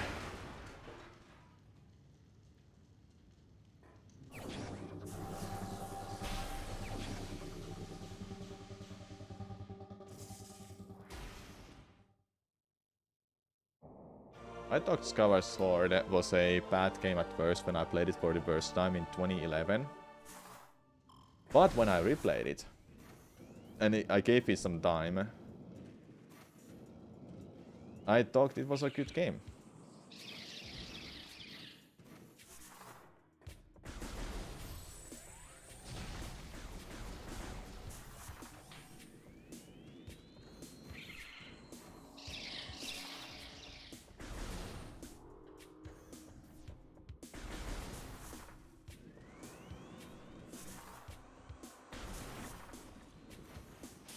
nobody knows will they remaster Prime 2 and 3. It's likely they will do something for Prime 2 and 3 because, I mean, they must put them on Switch eventually before Prime War. It's a good marketing, and people who've never played Prime games will get to play them before Prime War releases. If remasters are done, I'll be so happy. If not, then that's fine, because I'll still play them.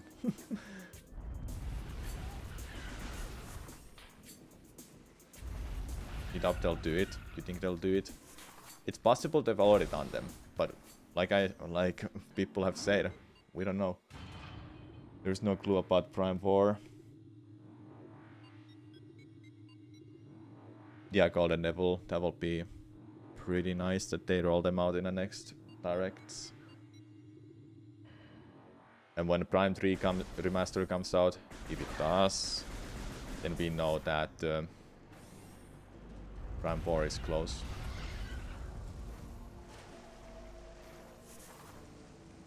Prime 4 is not coming out this year.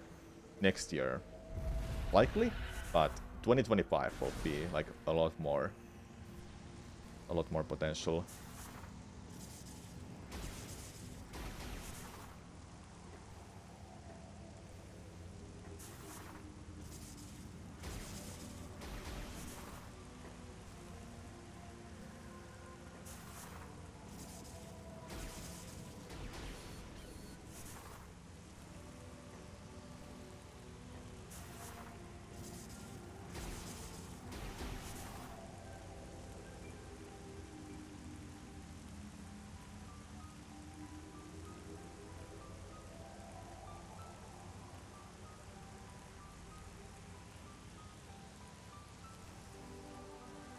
Not too bad, actually. More sub 20 minutes early space jump. Sword was alright, but the motion controls were major frustrations, and you ended up not finishing the game at the final. That sucks. I'm just one of those people who love motion controls.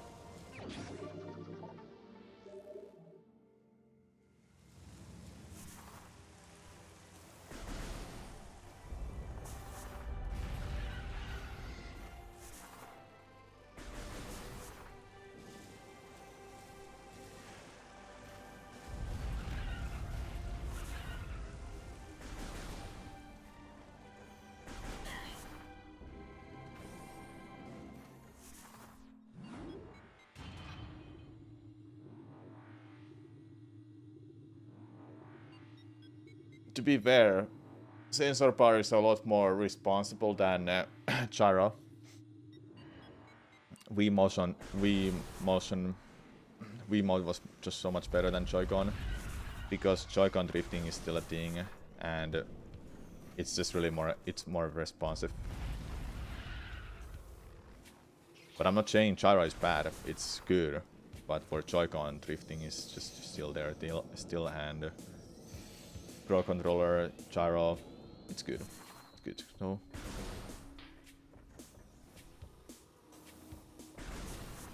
I'm not gonna save this time. I'll do it. I'll get it.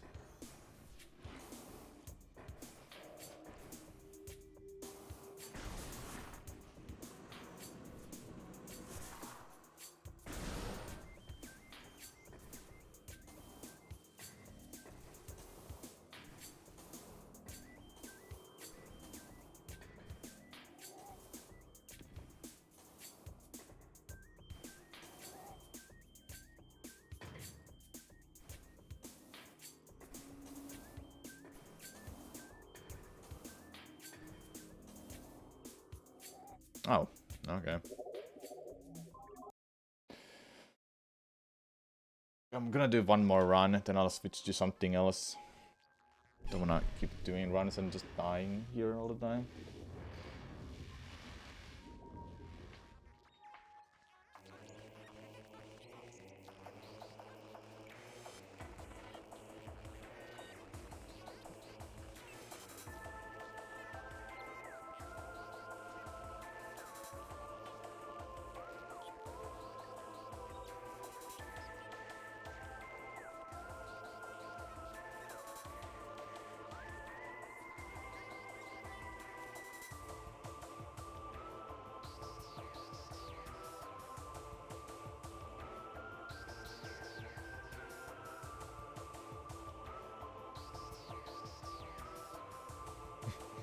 I just got a YouTube comment saying the best part of Remastered is that they can patch this bullshit out once they see people exploiting it. Can't wait for them to do that. You know, there's two things up. There's two things what is just so hilarious about that comment. One, Retro will definitely see that. Yeah, they've seen these, okay? They know. Two, does it bother? Why does it bother them? They don't have to do that. All these kind of sequence breaks, whatsoever bullshit they call that. You don't have to do any of that, okay? You don't have to care about it. Besides, it's still on version 1.0. They're not gonna patch this. Why would they patch a single player game? People may find those. But if they do, they'll die eventually while they go out of bounds. Like, they're not gonna be stuck there forever. Besides, why would casual players try to do those in the first place? That's why YouTube comments are hilarious. Yeah, patch will come, copium. Doing runs over and over can be frustrating. It's good to know when to take a break. Yeah, I think a randomizer will be sick, but I have some other ideas too.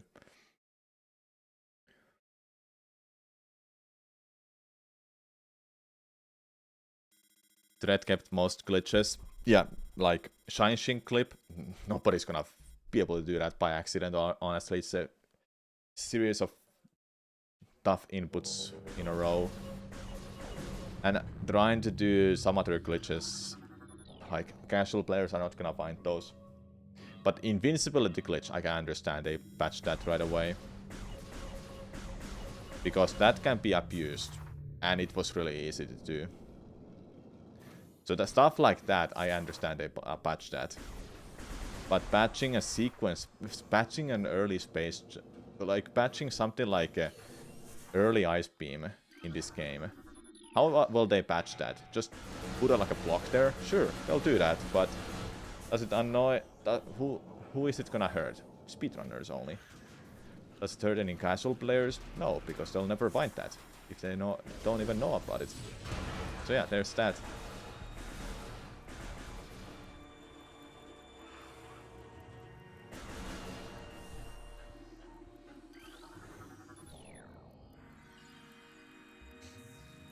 Yeah, Meliora. Like, I don't get it. Like, why people are just patching to make the speedrun longer and boring. Yeah. Pretty much.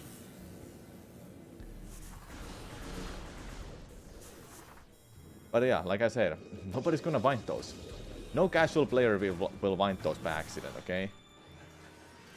Definitely, like, name one person who found that by accident. And won't get annoyed that it happened for them. YouTube comments are just so much fun to read. My game is glitched. I went out of bounds. I need a refund. Like, good job, you got out of bounds. What now? Can you replicate it? Replicate that? No. I don't know, I guess I find it just so hilarious. As a speedrunner, I would give a shit about that. Yeah, underscore, thanks for the good luck.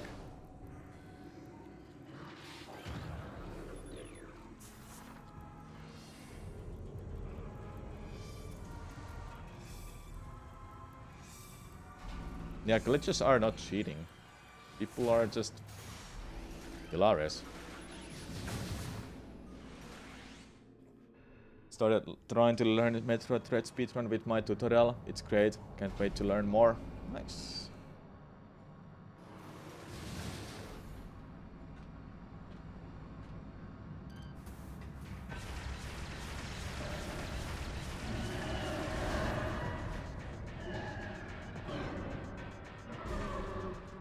That's always a really funny perspective to how some people will view speedruns. They just don't know the defense and complaining about without doing the research. What I always just despise the most when people make comments like that is that you should play the game the normal way. That's more skillful. Like, huh? Or glitches are cheating.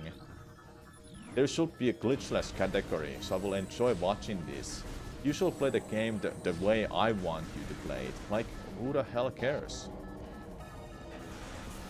That's just always so much fun to read. YouTube comments like that.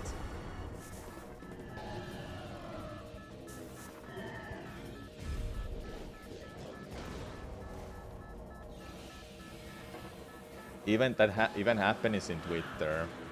People just complaining that they used glitches to beat the game Ocarina of Time in 5 minutes. Like, yeah, good job. You noticed that. And does it matter to you? If people want to watch glitchless speedruns, they can always go and find it. But people like to complain about non-stop stuff like that. It's just so much fun to get people pissed. I even pissed someone that I actually pissed someone in one of my tutorials that I used the practice mode to fly around and do a no clip. Like, hey, I was showing off why you shouldn't fall down after doing early plasma beam sequence break, okay? That was my only reason I used that. It was a practice mode tool. Am I not allowed to use that? And they were complaining about that whoa, this is bullshit. It is in the comments, you can go read it yourself. It's just hilarious. I don't believe you did this legitimately. I need to see you do this in a speedrun. Like, buddy, I've done the runs already. I don't know why, but it's just so hilarious and fun to read these type of comments. Gotta be trolling. No, that person was serious actually. They even wrote like a paragraph after that. What the hell am I stuck? Hello?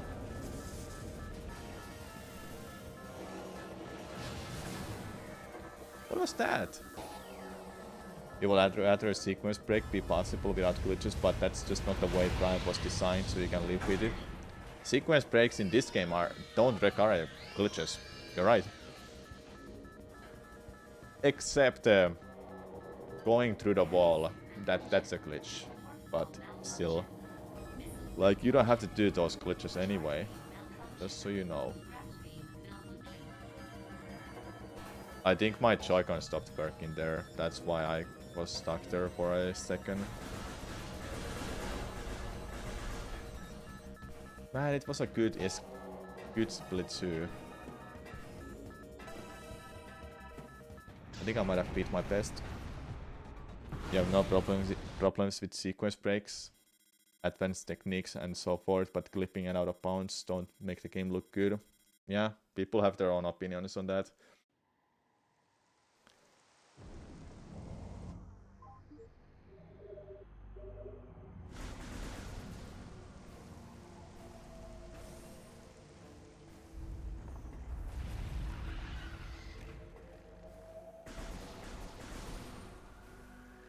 But the comments like saying, play the game real way, that just annoys me.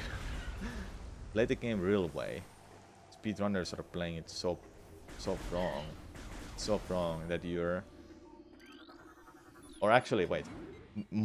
What annoys me even more is when people say speedrunning is stupid. Why are people doing that? Like, I'm doing it because I love the game. I wanna go fast. What's wrong about it? Why does it bother you, man? That's the kind of a comments that actually gets to me. Most of the time, the glitches are harder to do than the intended method. Yeah, and that depends on the game too. Wasn't Sonic Boom the game you could clip yourself to the end? I mean, Sonic Boom? What?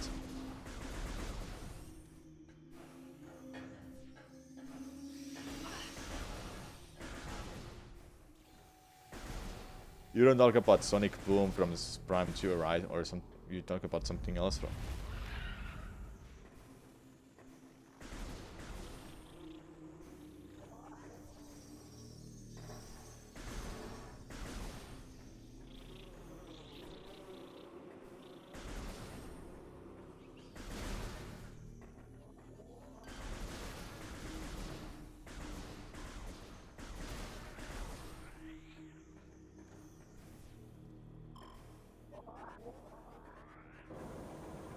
Sonic game. Oh, Sonic game. Hello, Jules, what's up? I think when most people think of the glitches in speedruns, they are thinking of stuff like to scroll the mouse wheel to jump over the entire level type stuff in Doom Eternal. That one I haven't seen.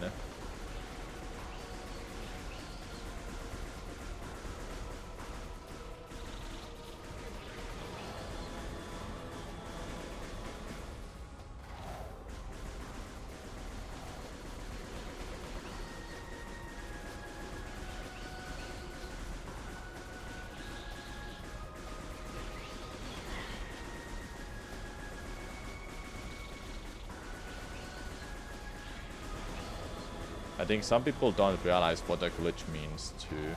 Like, do you know what is a glitch? Define a glitch.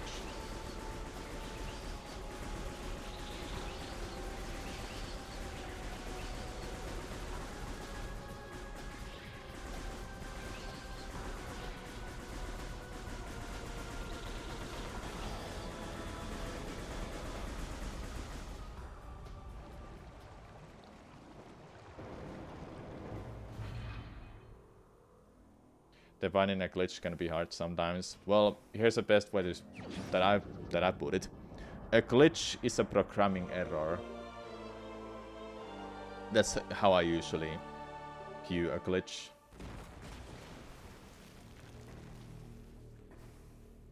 Let's say in Super Mario Sunshine, clipping through a floor or ground, that's a glitch. You're not meant to do that. Getting the shine sprite in Gelato Peach Kip with the Gelato Peach Kip, that's a glitch. Doing a rocket storage, that's a glitch. Turbo storage, that's a glitch too. In Metro Prime, what is a glitch? Scan dashing? No, that's not a glitch, that's a mechanic. Because combat dashing exists and it's the same thing, but you just do it with a scan. Infinite speed is a glitch. Because, yeah, that is so obviously a glitch. Using a boost ball to get an item in the other side of the room, yeah, that sounds like a glitch to me. Clipping through balls, yeah, that's a glitch in this game. Clipping out of bounds, yeah, definitely a glitch. That's how I define a glitch. It's something that you're not intended to do at all. It's a programming error. I felt that so much today. I can't believe it.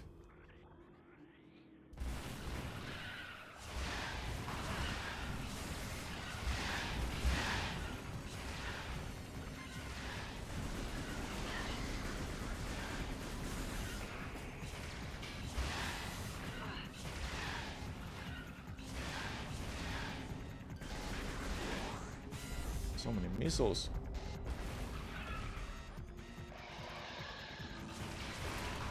Glitch unintended programming behavior. Yeah. Whereas early space jump is unintended design error. Yeah. Early space jump boost. That's not a glitch. It's just a unintended, like it's just unintended design.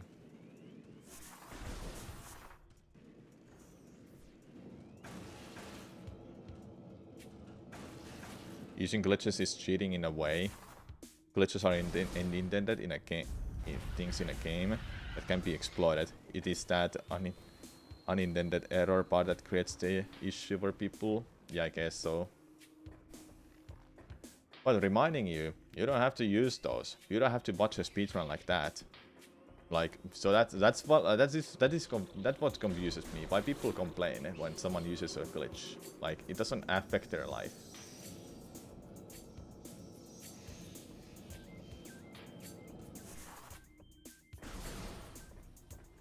It's also intended to finish the game as fast as possible. Yeah. You don't have to speedrun the game fast. You can just spend your time looking for everything you want. I need more missiles.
Yeah, that's fine, Dorsey. I think it also depends on the runner. Some runners don't like it when you ask them, even politely, to run something else. Because I can assure you, their answer will be like, well, why are you watching a stream? Just watch something else then if you don't like what you're seeing.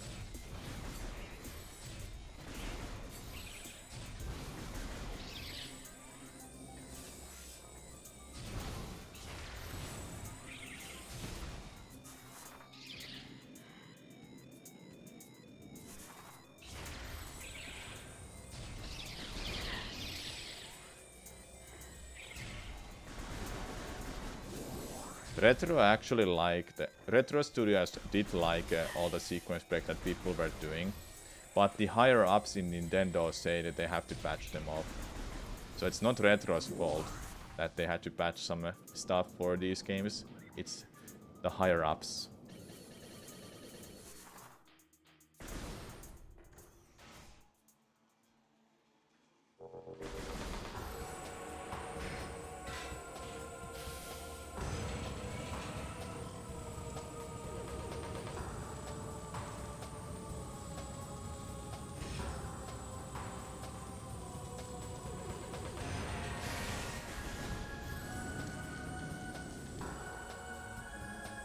Speedrunning is a form of entertainment too, chat. Don't forget that as well. Finding a glitch happens by accident, and if the speedrunner abuses that for just a form of entertainment and see how fast they can beat the game by using this, it shouldn't really matter to a casual player how speedrunner plays the game. No.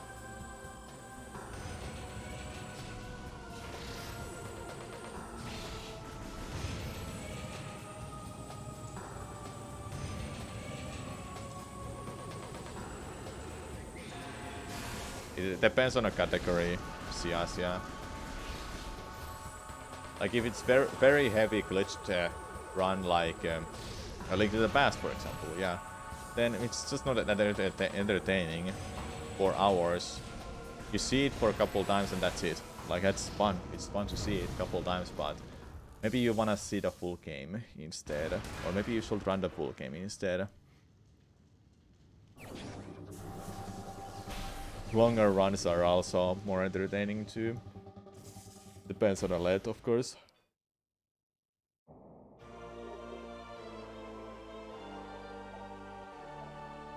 Yeah, D-Lancer, it's not the most popular category for majority of the games too. Like any person might be 100% even for some games, because otherwise it's just the same.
Most of the time I like any percent actually, but it depends on the game.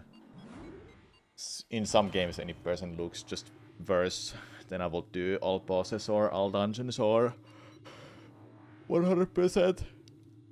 But like I said, it depends on the game. For this game particularly, I like any percent. Don't really care about collecting all the stuff. Hey Dispatch, thanks for the good luck. Sorry I haven't got to read all the messages. Can't do that while I'm doing a run. Yeah, all bosses is a really good category. It's really fun. You see half of the bosses or 90% of bosses just being skipped for 8%. But then you see all bosses run, it does all the bosses that are skipped in 90%. For example, Dark Souls is a good example.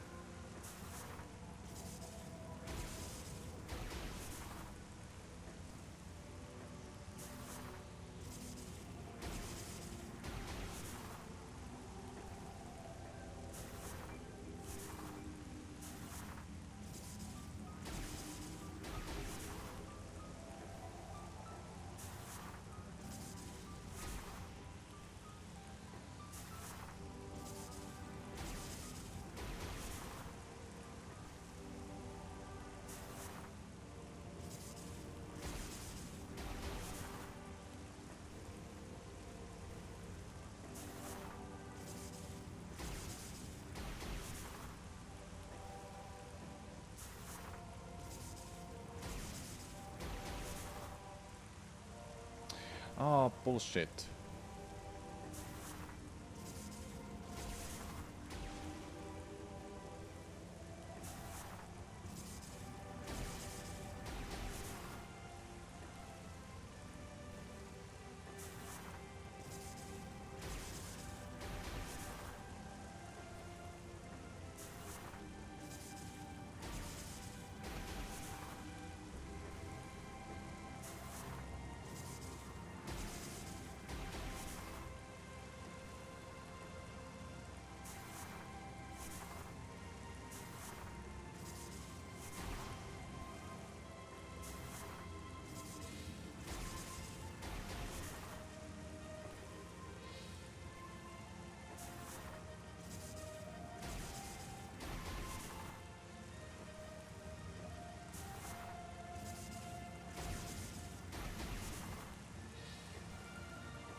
And the reason I'm not using Spring Ball for this, I'm using it all the time.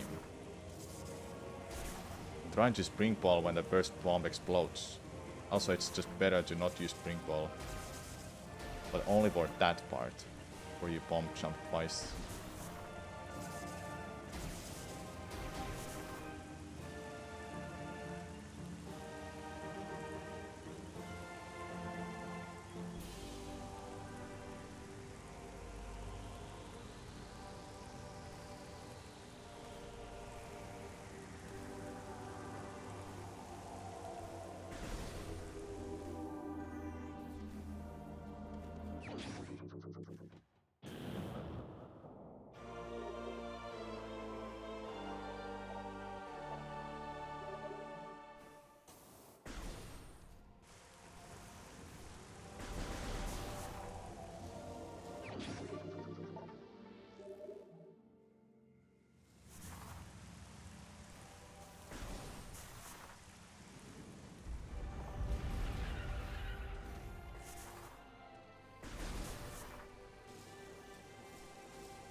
What is that supposed to mean, Darcy?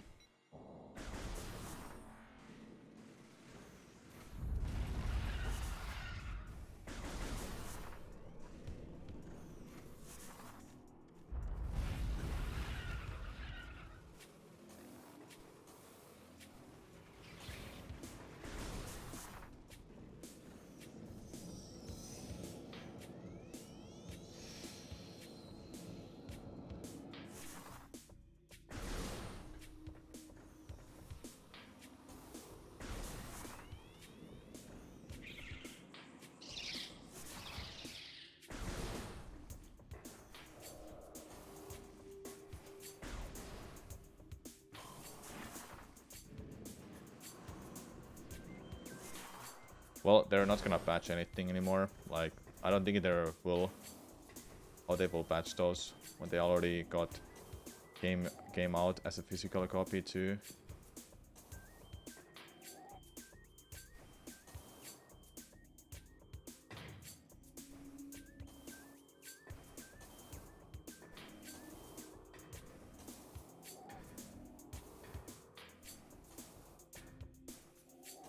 They haven't given any patches for this game too.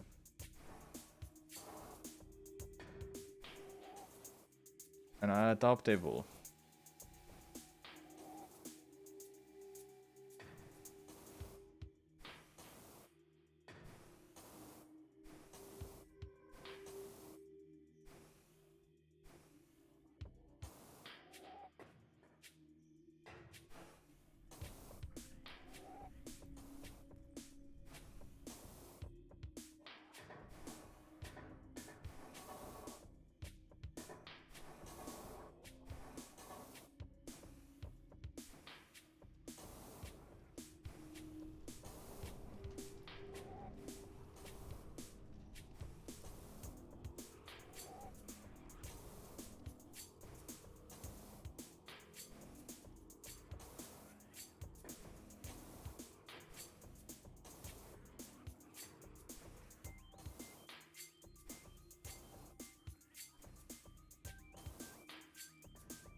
Oh, that was fast.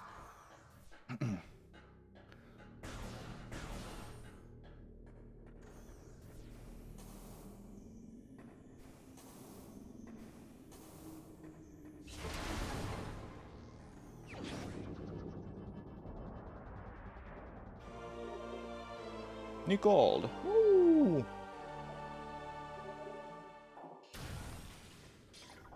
Alright, last run of the day, chat.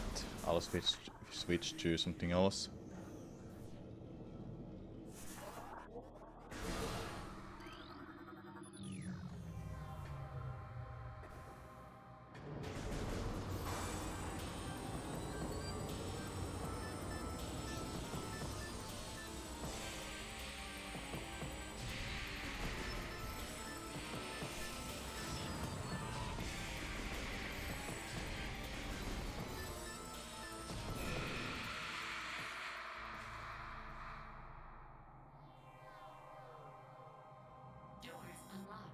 They already patched that type of stuff in a corruption, Dorsey.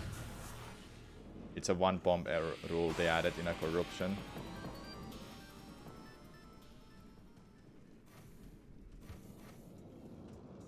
And when Trilogy came out, they were using pretty much the same rule that corruption did. One bomb error rule in that too.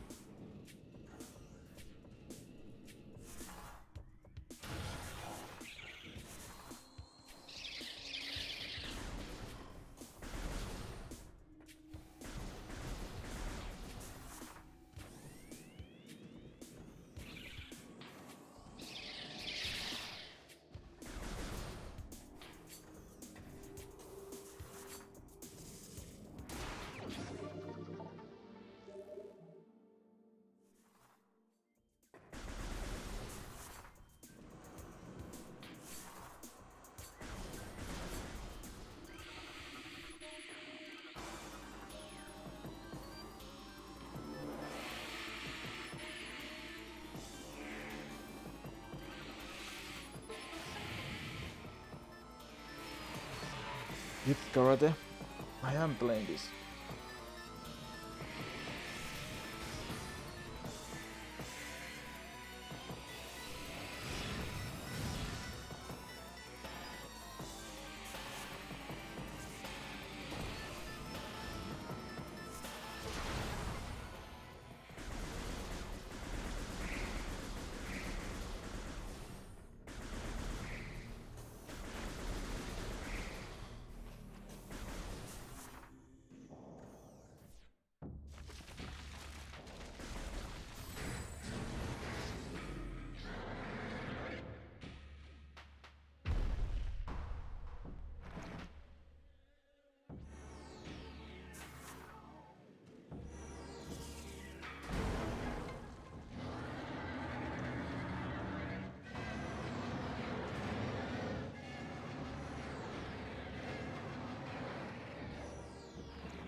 Yep, the fight was solid.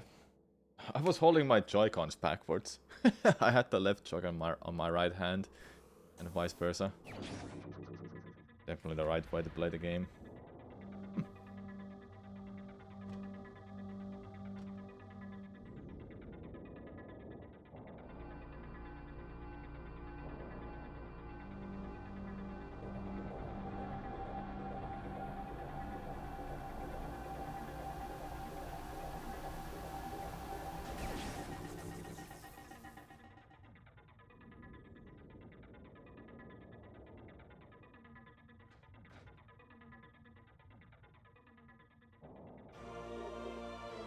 Alright, next up, early powerbomb expansion.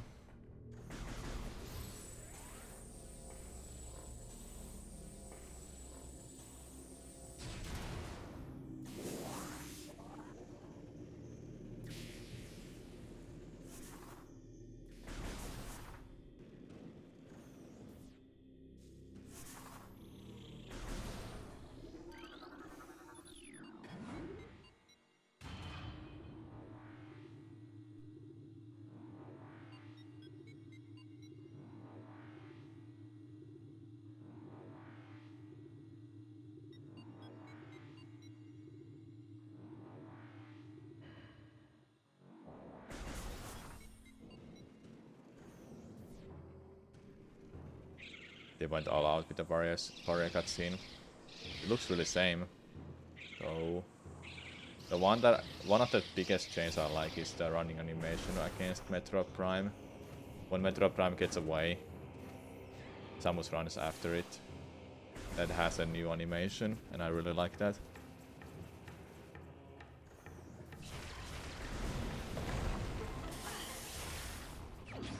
That still didn't hit.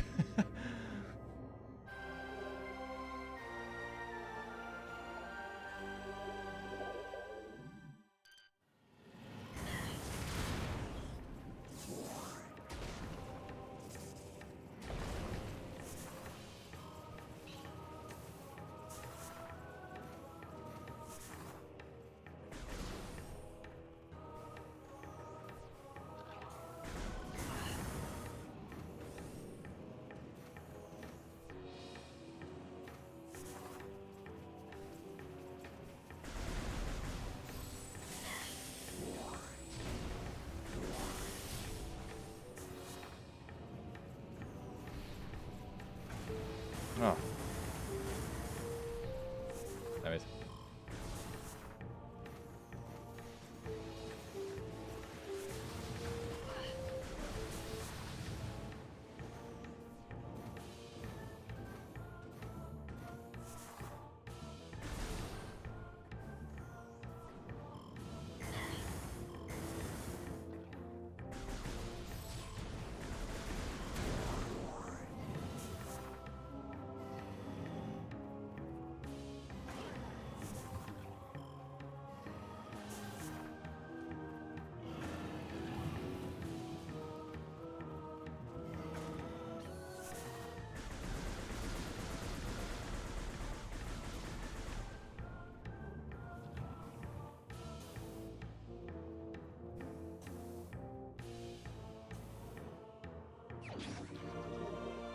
Wow. First try. Get up there. Thank you. Now constantly think, do I have a power bomb or not?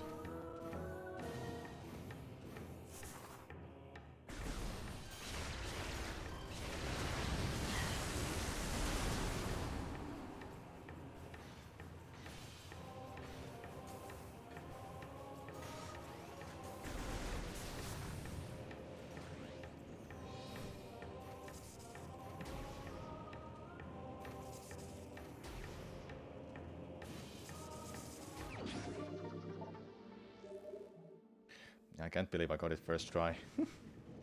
Not the first time I'm getting it first try, actually. I've got it first try before. Nice split by 4 seconds. New call, I mean.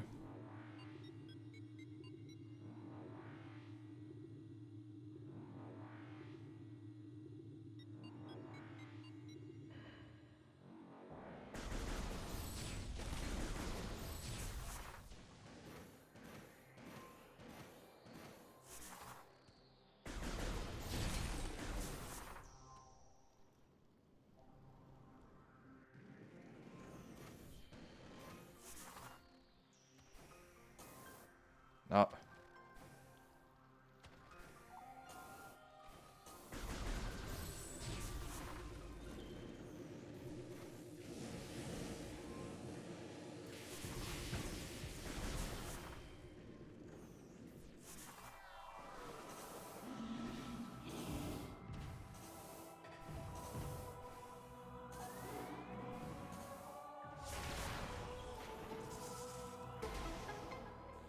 Yeah, it's good to see me improving in a game.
Do most of the original sequence breaks still work?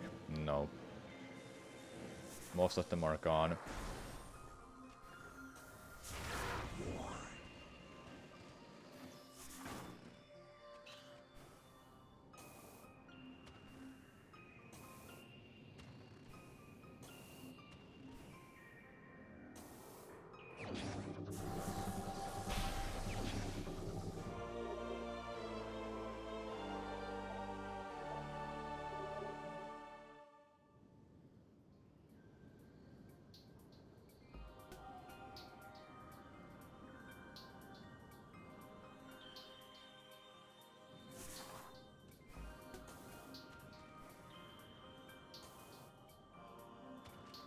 Do I think they will patch this soon?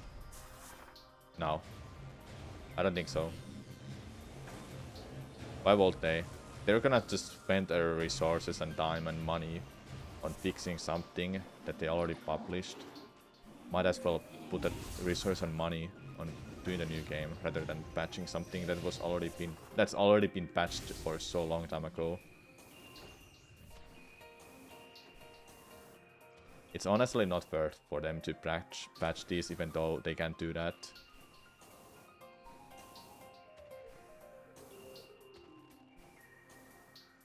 My worst question is why would they do this? Casual players are not gonna find them.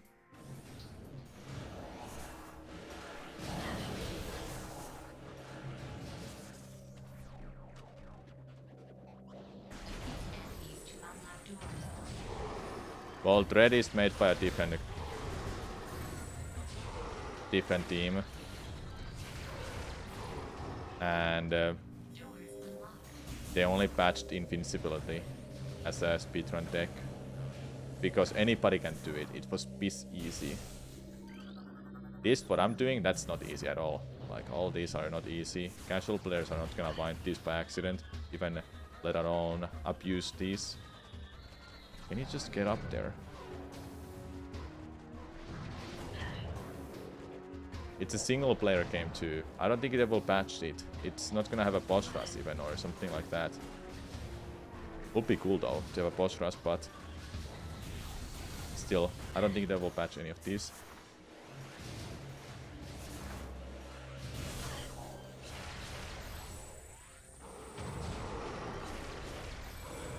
Yeah, and Metroid Prime is a 20 years old game. They already patched like in the first time when they made the game. They patched scan dashing. They patched just so much stuff.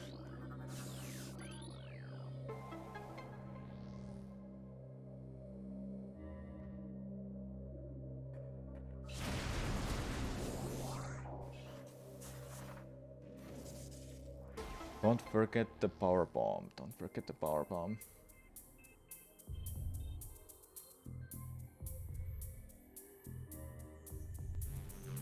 Yeah, they could patch it easily if they wanted to, but like I said, why would they?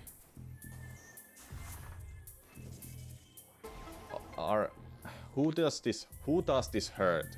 Like what I'm doing? Nobody's doing them but speedrunners only. And challenge runners.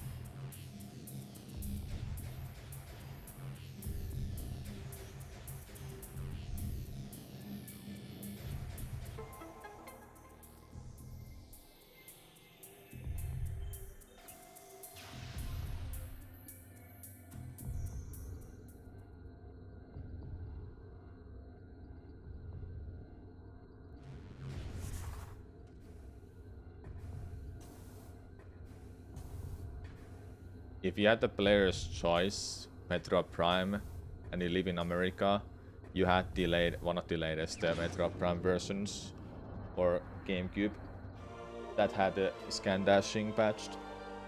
If you had that version, you never had a scan dash.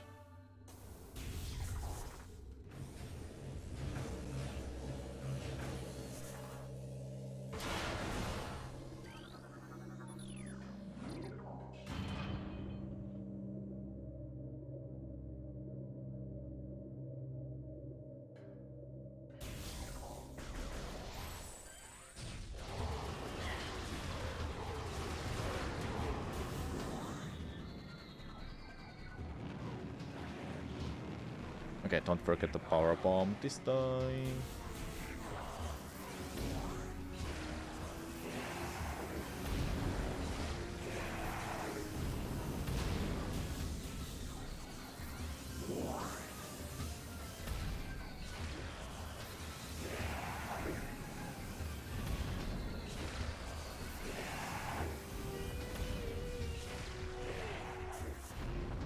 Okay, I didn't get it.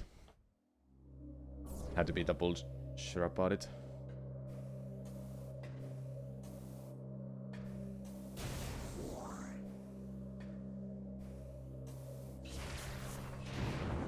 Okay, still didn't get it.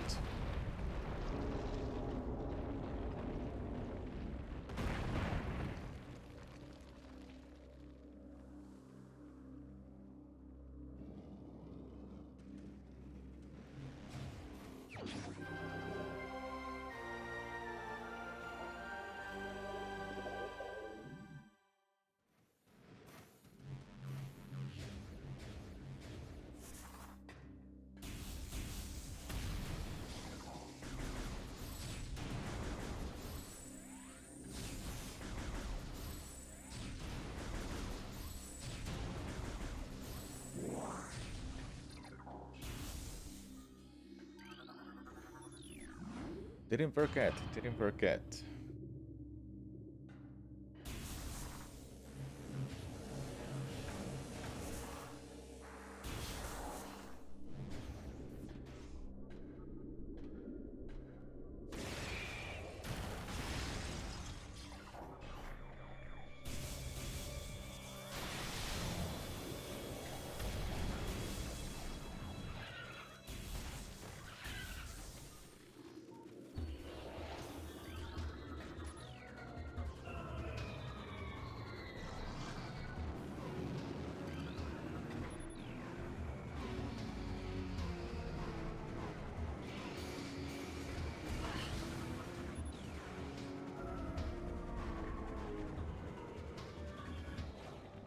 Did I get that?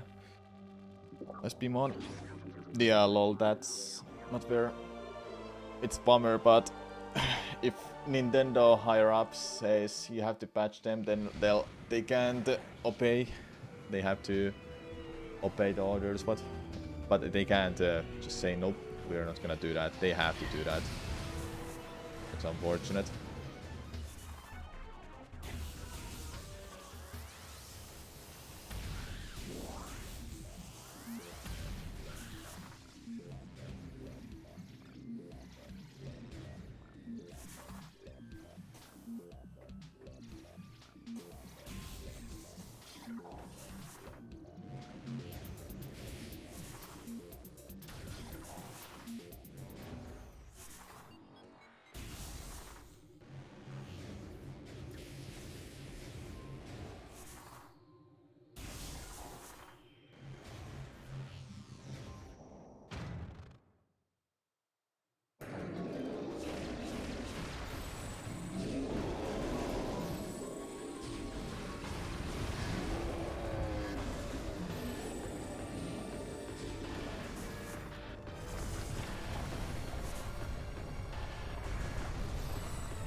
Oh, the other side.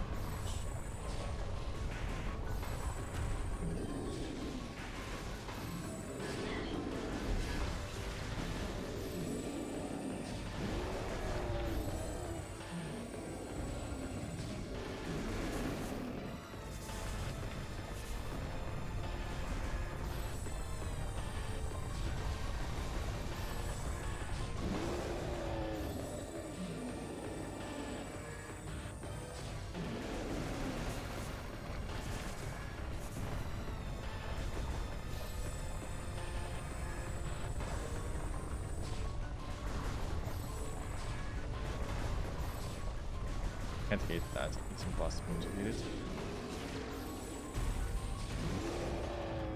Alright.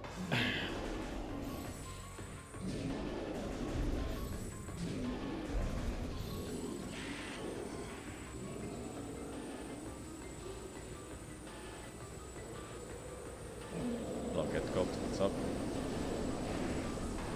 What infamous freeze glitch? Haven't heard of that.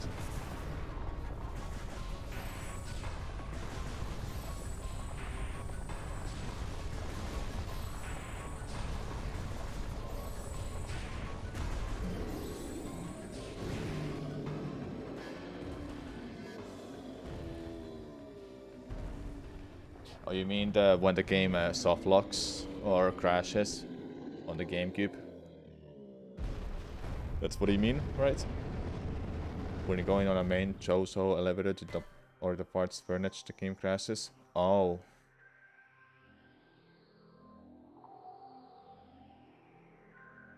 Something like that, huh? Okay. I think I didn't know about that actually. It never happened to me in a run. It's because I play on Wii, and I believe that's the kind of a glitch that is fixed then.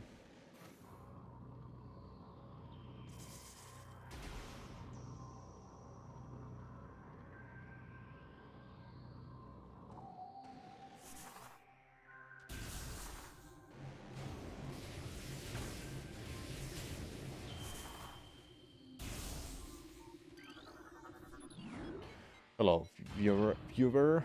or watcher. Hello, Yaosa. Thanks for the IPPF tutorial. Anytime. What's up?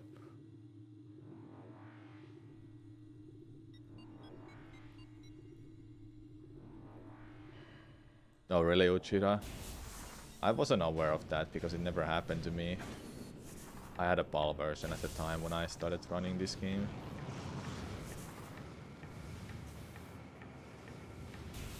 Yeah, if the disc is scratched too, that can make it unplayable as well.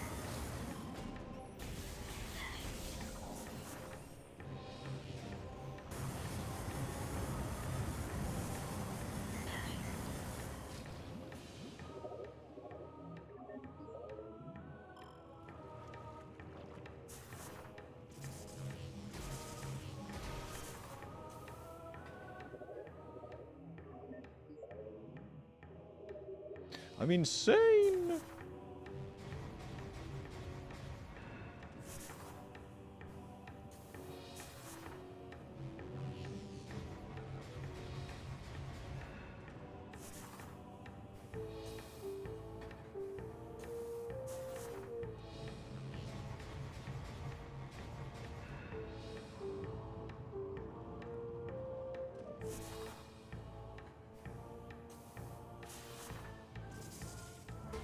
How hard is that jump? It's actually tough. It's actually tough.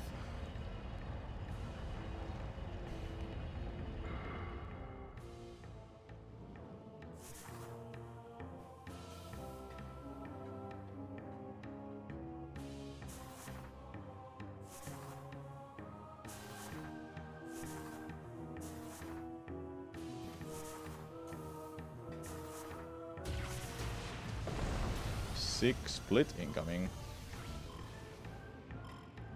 Should be a new gold. Nice. By 4 seconds.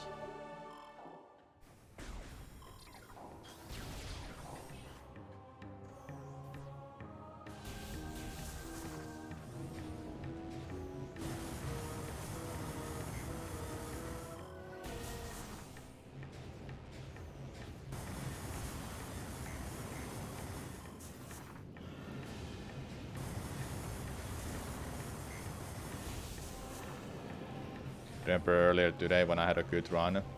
I think it died because this run would leave then.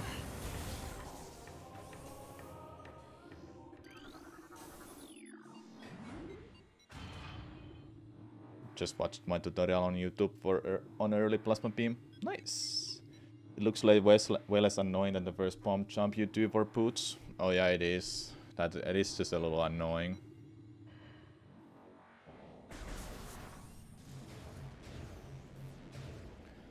Okay, if we make it to Phase on Mines all the way there, I hope I don't forget to get a power bump for attempting gravity suit skip.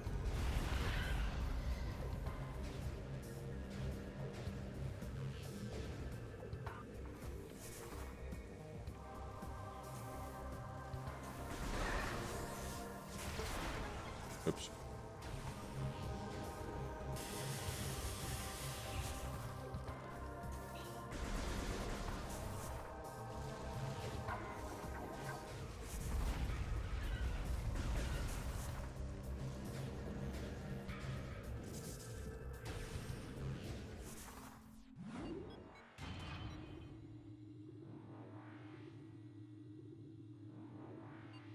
I won't do the early ice beam sequence break again. I'm not gonna freaking lose this run now, please.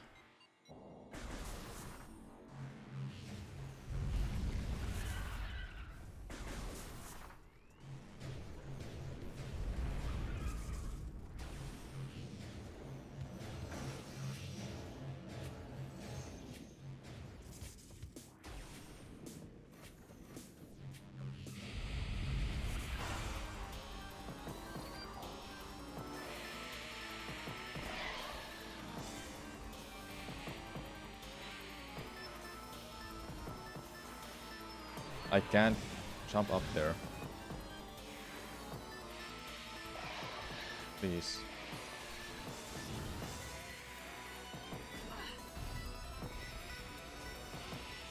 Why the hell I can't jump up there? Now I overshot it. Dude, what is so hard about this?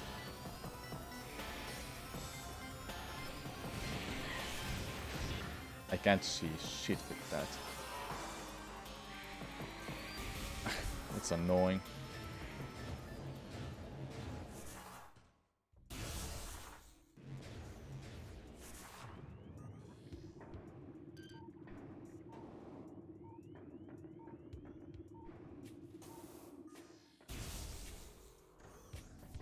I'm lost because of that jump. It's annoying.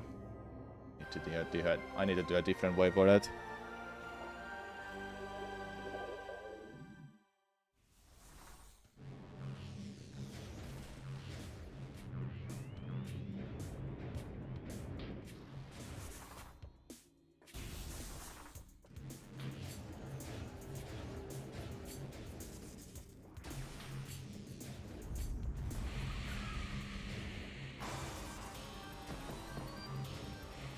Yep, time save for the next run. If this run finishes.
My favorite area in this game. Ventrana drifts.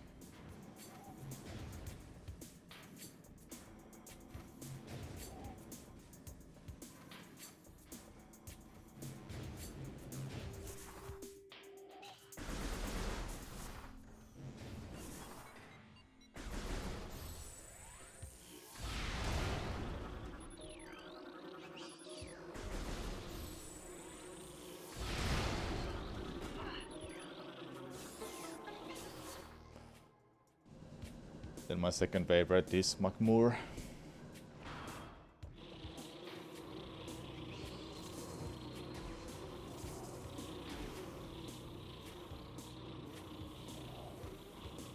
Ooh, close.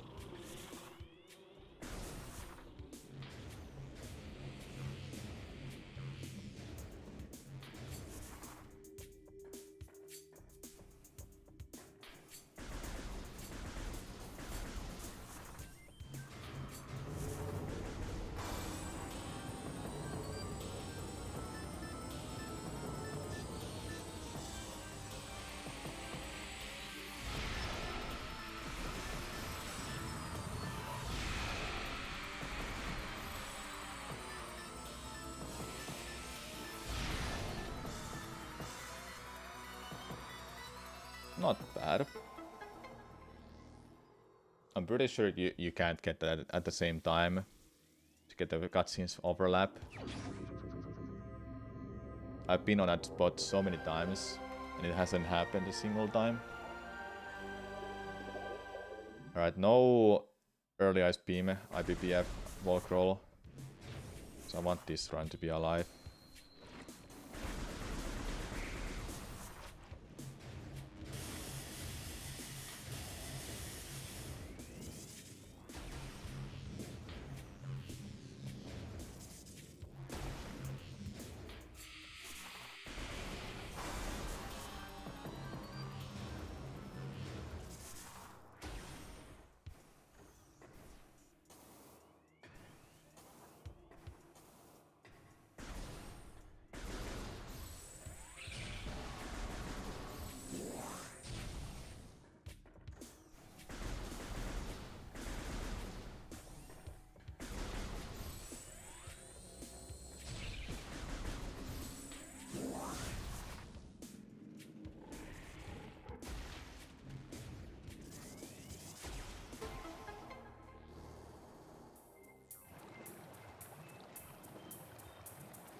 Get up there.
Alright, I'll be losing time towards my soft best. But I shouldn't lose time overall.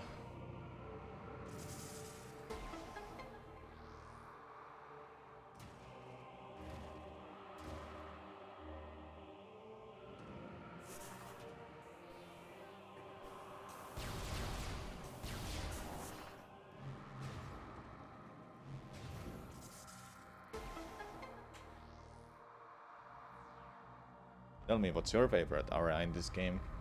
Well, I was asked before and I answered Fentrana.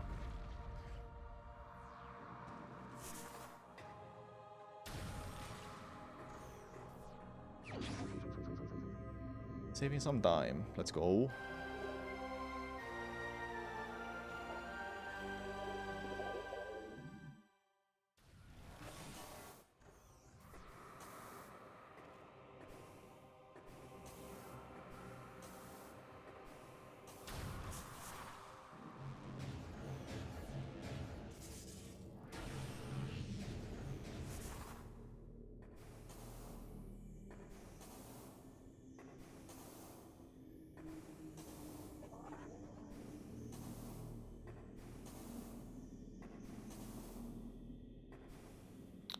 Why is it annoying to land on that?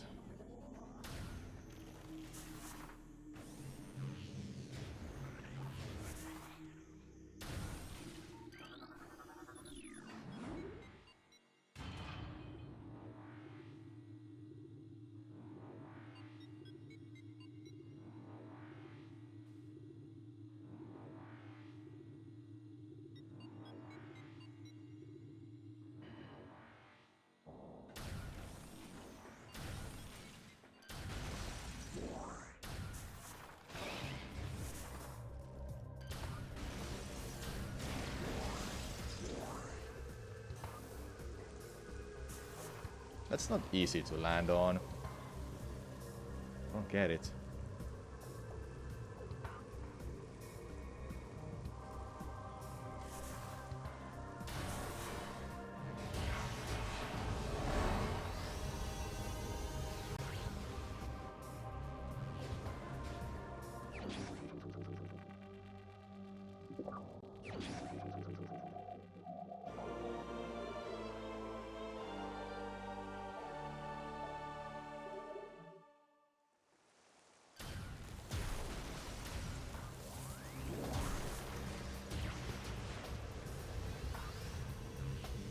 I hope that spawns a second enemy.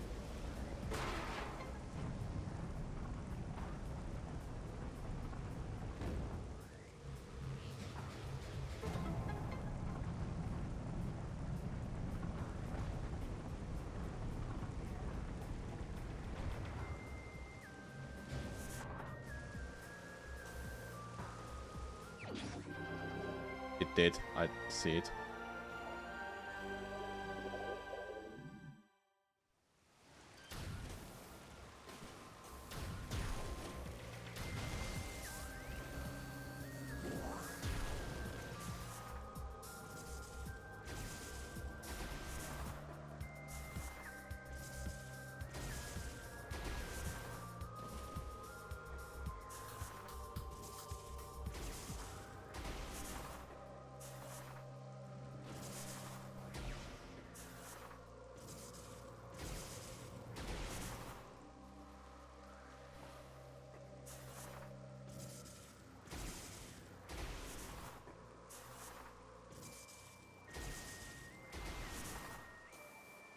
Okay, not too bad.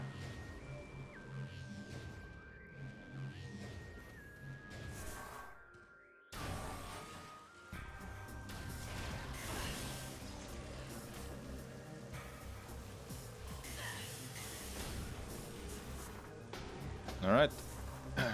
One trick incoming. See what happens.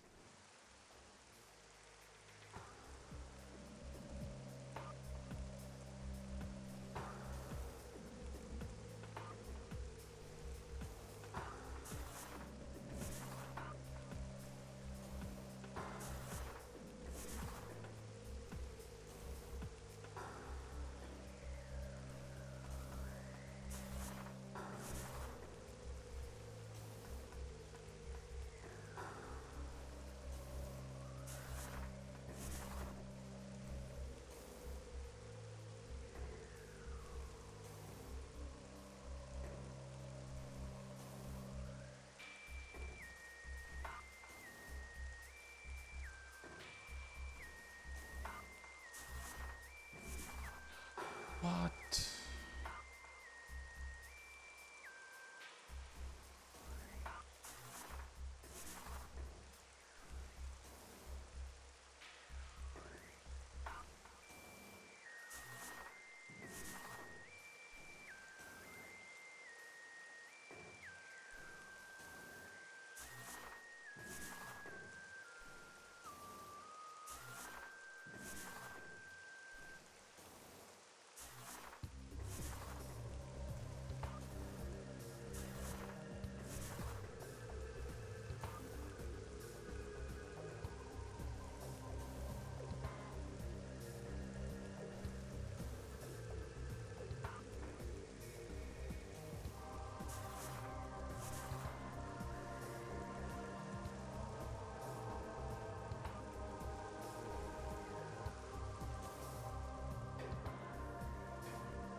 Okay.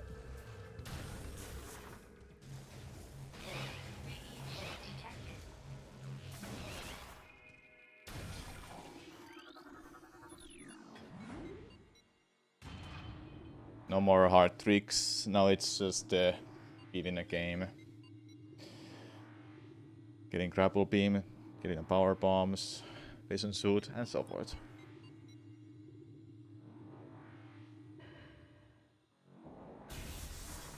All the hard stuff is done. There's one more tough trick that is right here, but...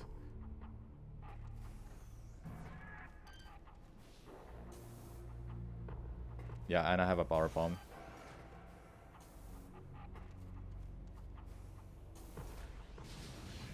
Please get up there.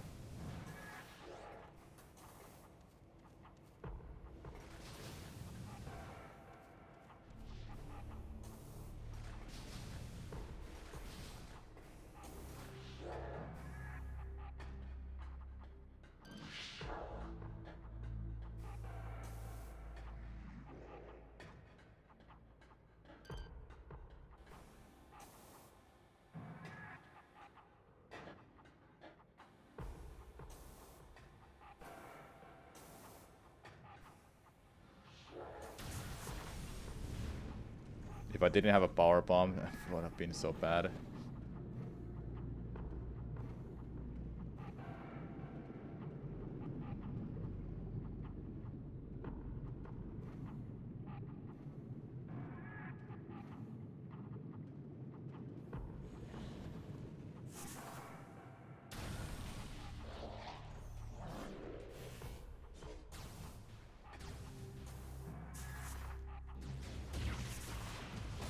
Perfect. Alright.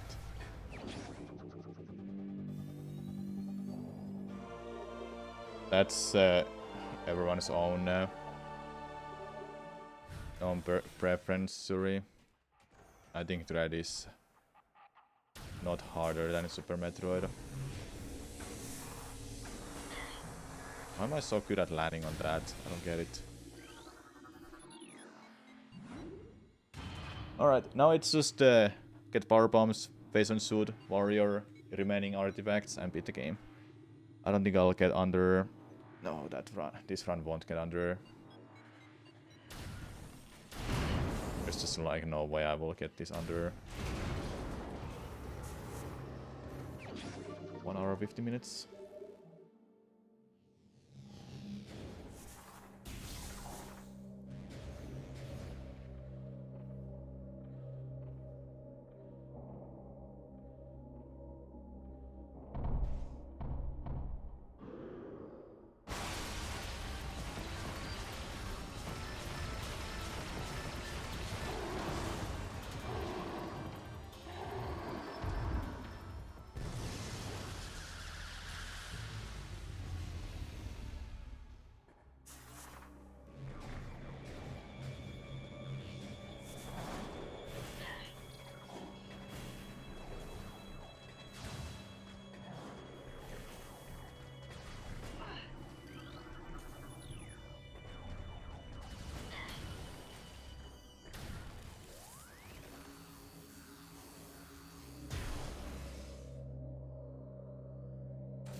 Alright, what kind of mace we get today?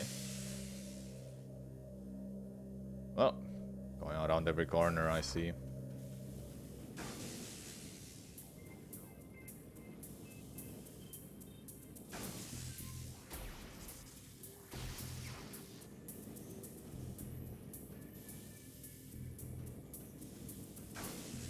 Please get these bad maces.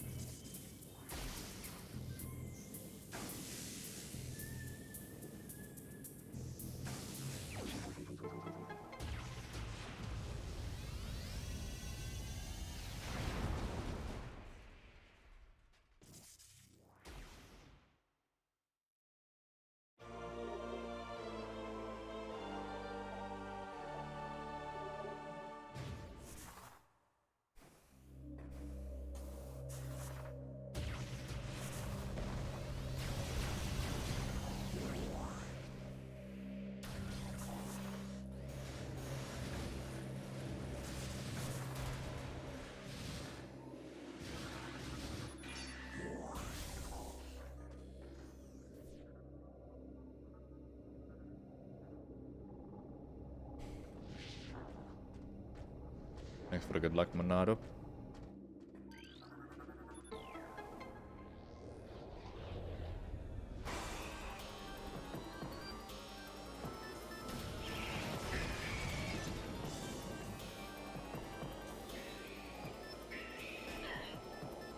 You dumbass!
Please land up there.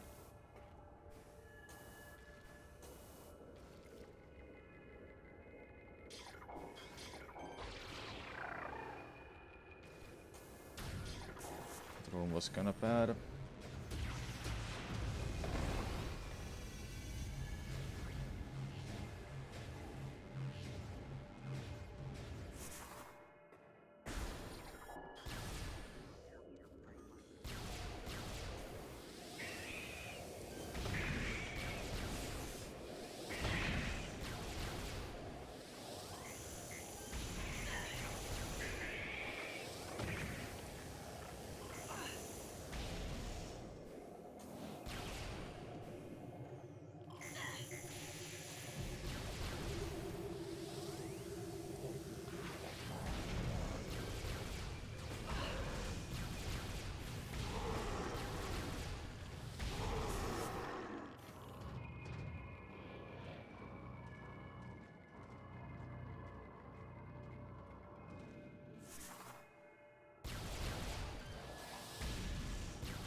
Nice.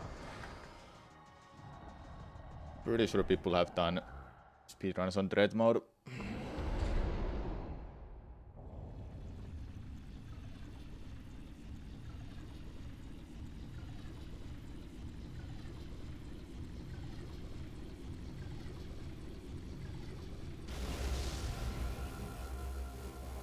Yeah, I'm not gonna beat my goal time sub 150.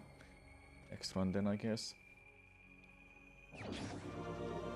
Isn't this supposed to be tanky? Yeah, not on journalist mode.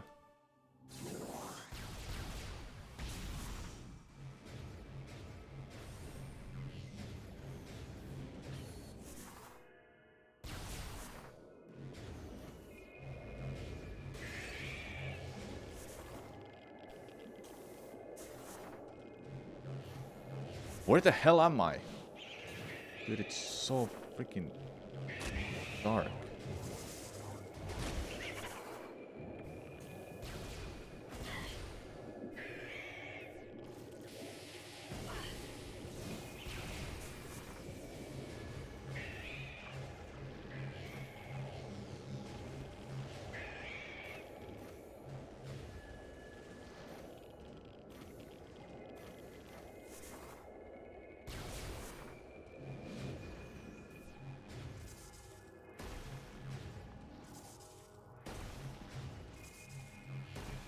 Yeah, he learned from PD Piranha.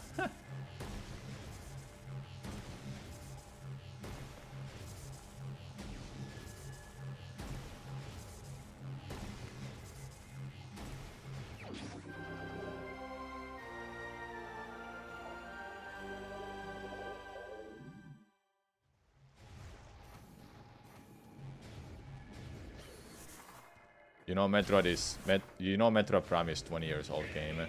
This is just remastered. And Melee is 20 years old game too. Why would they use the older models like that?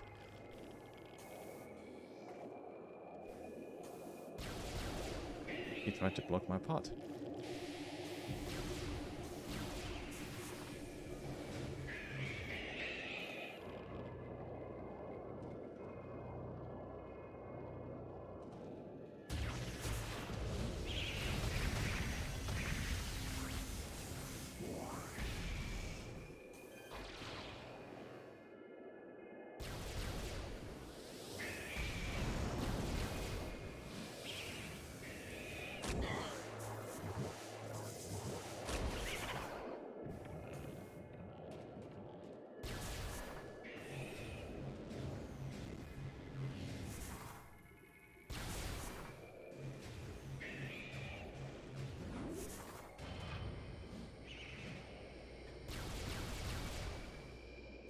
People have been playing melee for the 20 years. Yeah, and what was the point?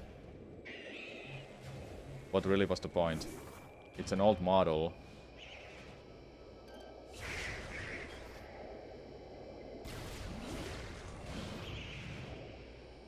Dude, I swear if they went through the wall, that would have been crazy.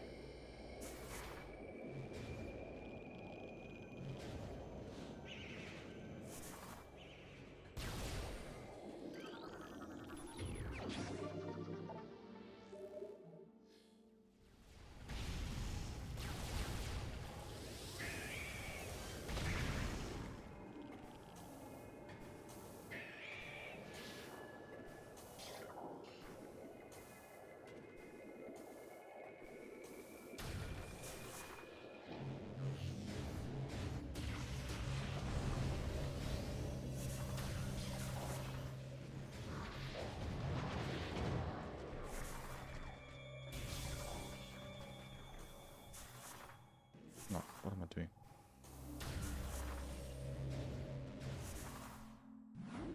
Need to remember to move the spider attracting.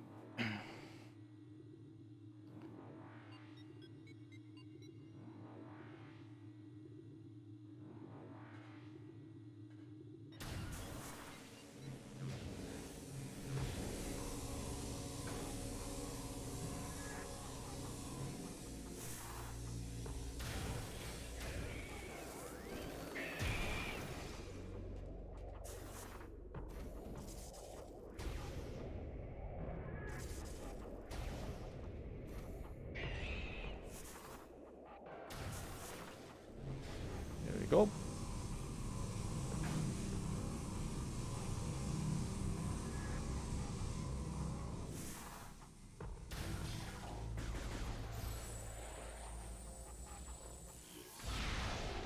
Whatever.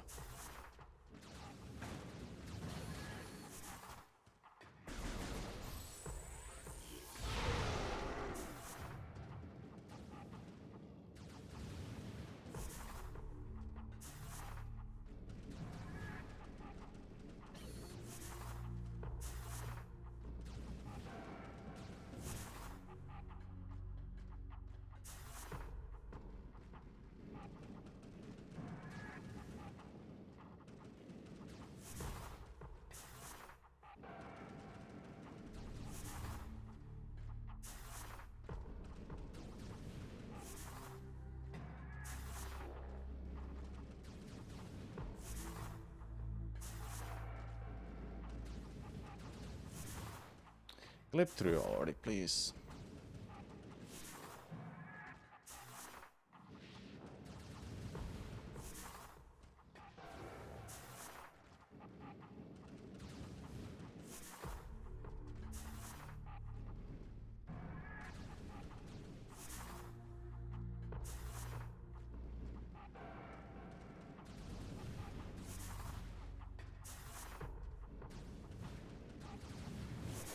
Does it look like I'm stuck?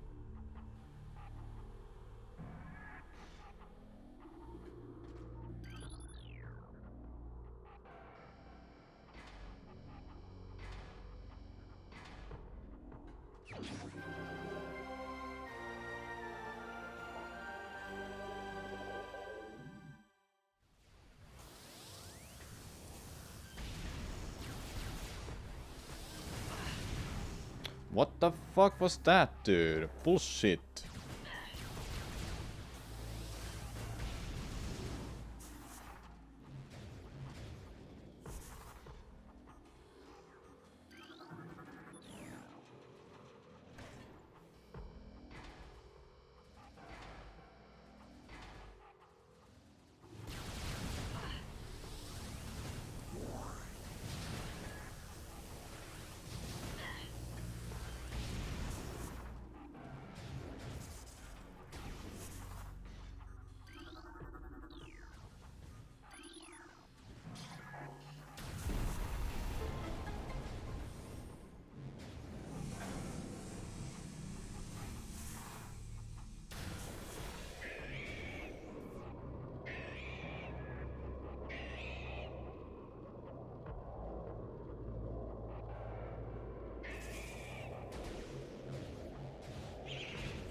Bullshit, dude.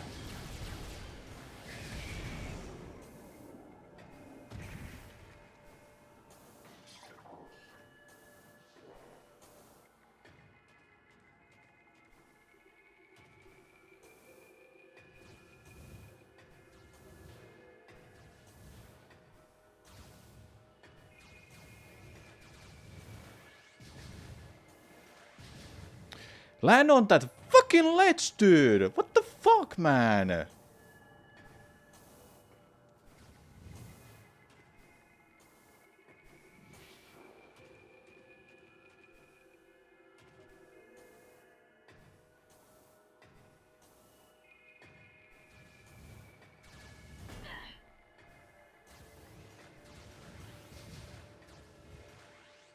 What the fuck is this bullshit, dude?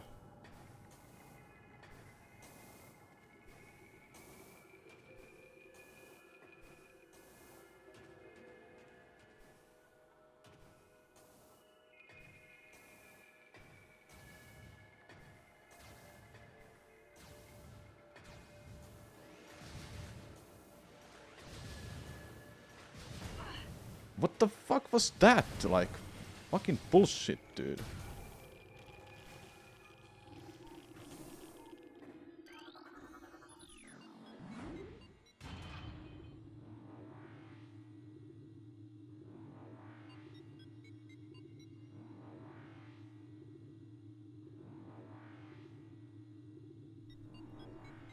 It's not annoying that she slips easily. She didn't slip there at all. She just couldn't land on that ledge because the screen is too dark for me. I can't see it on my monitor that well. And there's not even an option for the game where I can put up the brightness. But no, there's just not an option for that. And if I do it for the monitor itself, then everything is gonna be too bright. I can't just rise it up easily like that. Lost 2 minutes on that stupid ass room.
I think you can stand on them.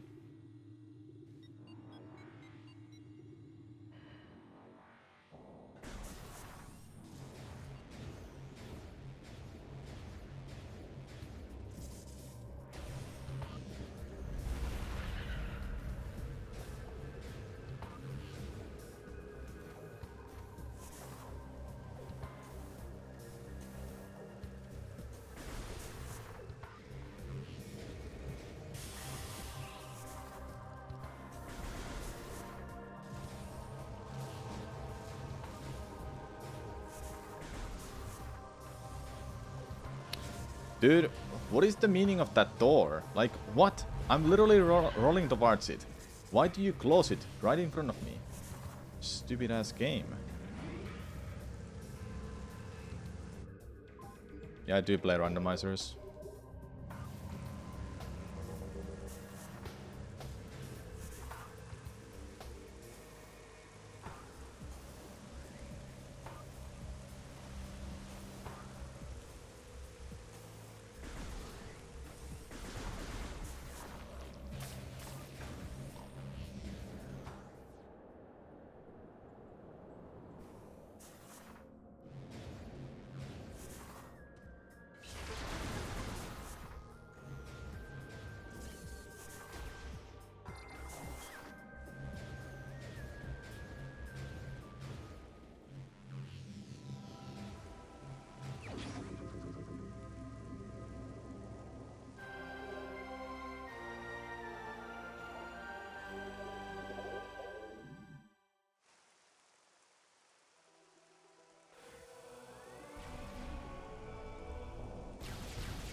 Ah, what a waste.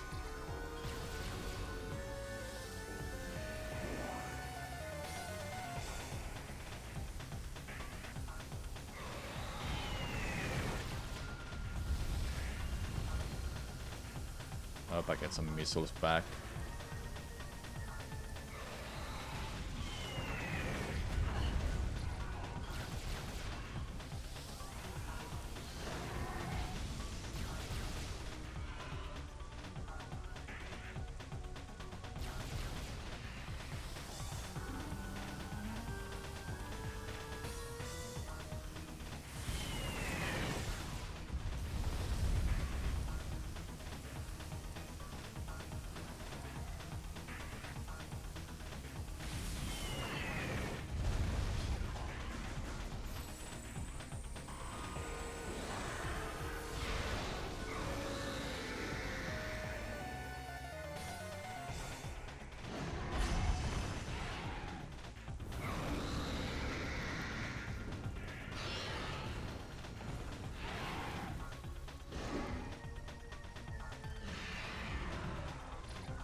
animation.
I haven't had it happen like that, where it charges instantly.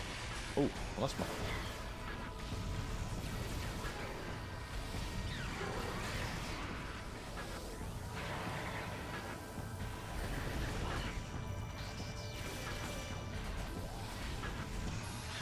And the fight is over.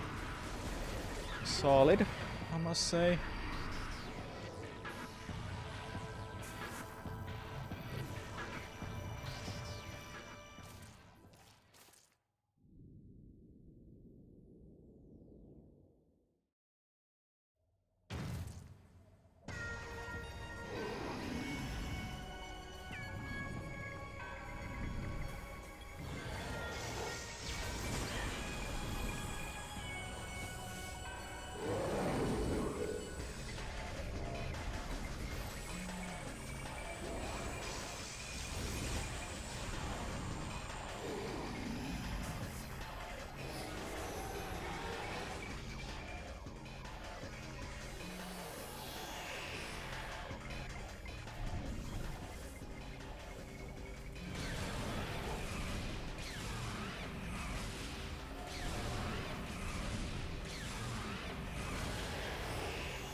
Sick.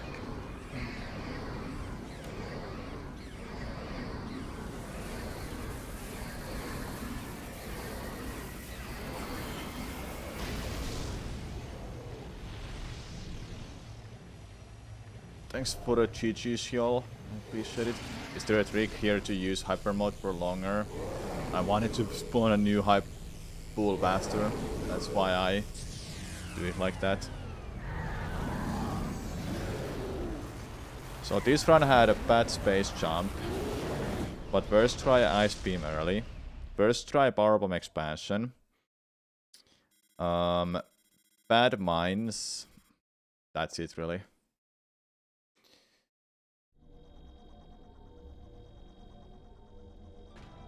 Thanks for the GG's again, y'all. I was getting so pissed earlier today, but I got a new personal best. Glad about that. The Chozo's faith in Samus has been well rewarded, and now a new star shines in the universe. The bounty hunter, Samus Aran. What future and fate await her?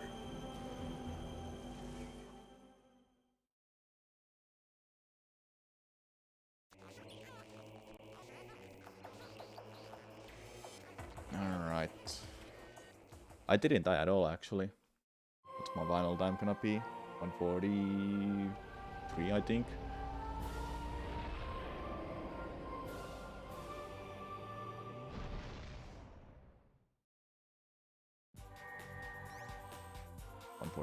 What?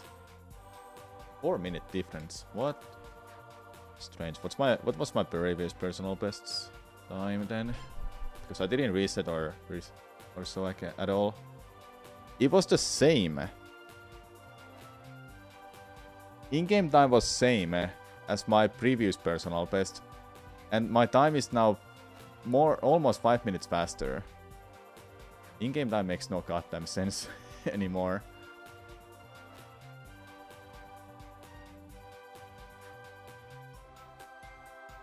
But yeah, I beat my time, at least.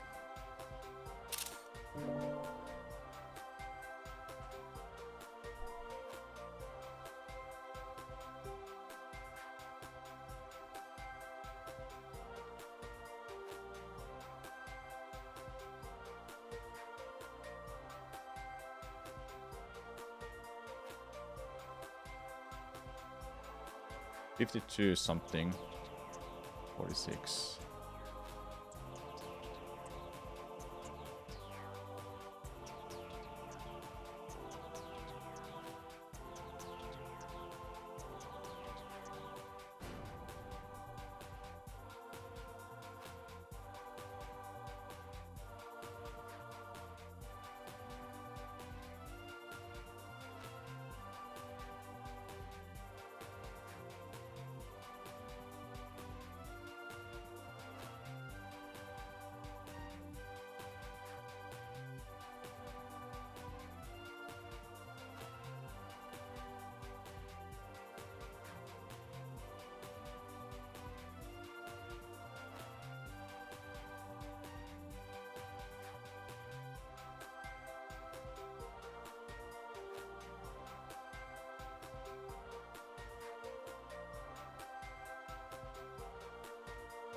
Maybe adds cutscenes in some way. Well, in real time, this time is 5 minutes faster. But what happened with the in-game time? I guess I died during my... I must have died actually during my...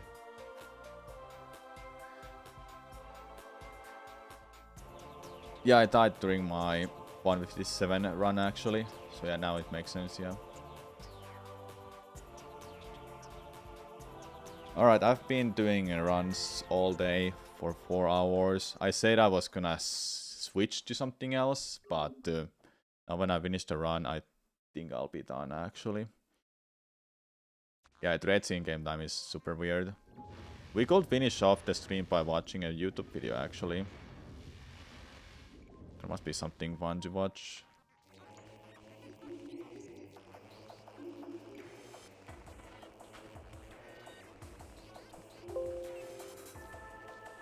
Alright, new splits to run against at least, which is fun.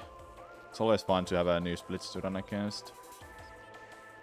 My sum of best is 142 now. 10 minutes fast. 10 minutes faster.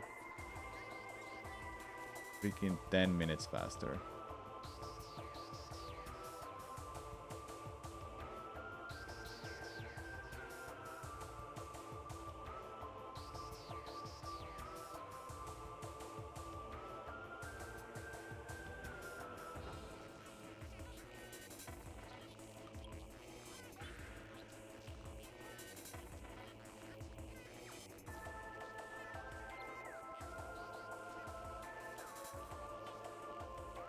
By 11:50, because that's where we start the timer.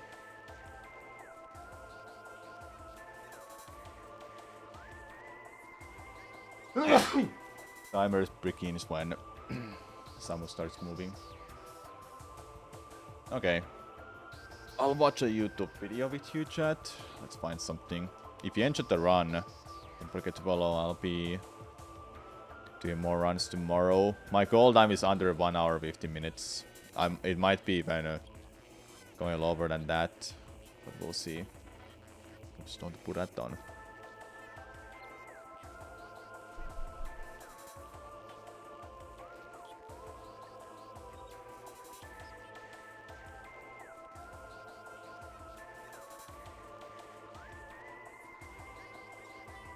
There must be something somewhere.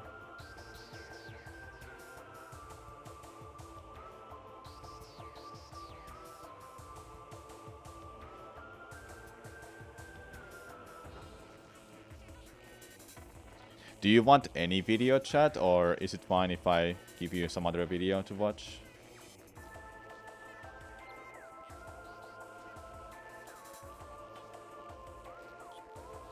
Because there is this one Zelda speedrun I wanna watch.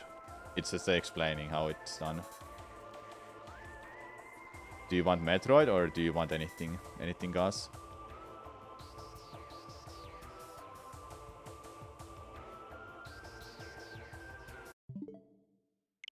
But yeah, I'll close that.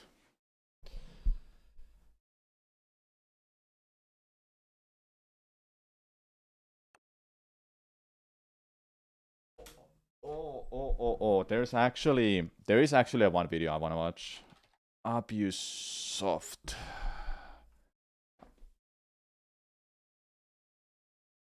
Okay, there is a video about Final Fantasy VII has a about Final Fantasy 7.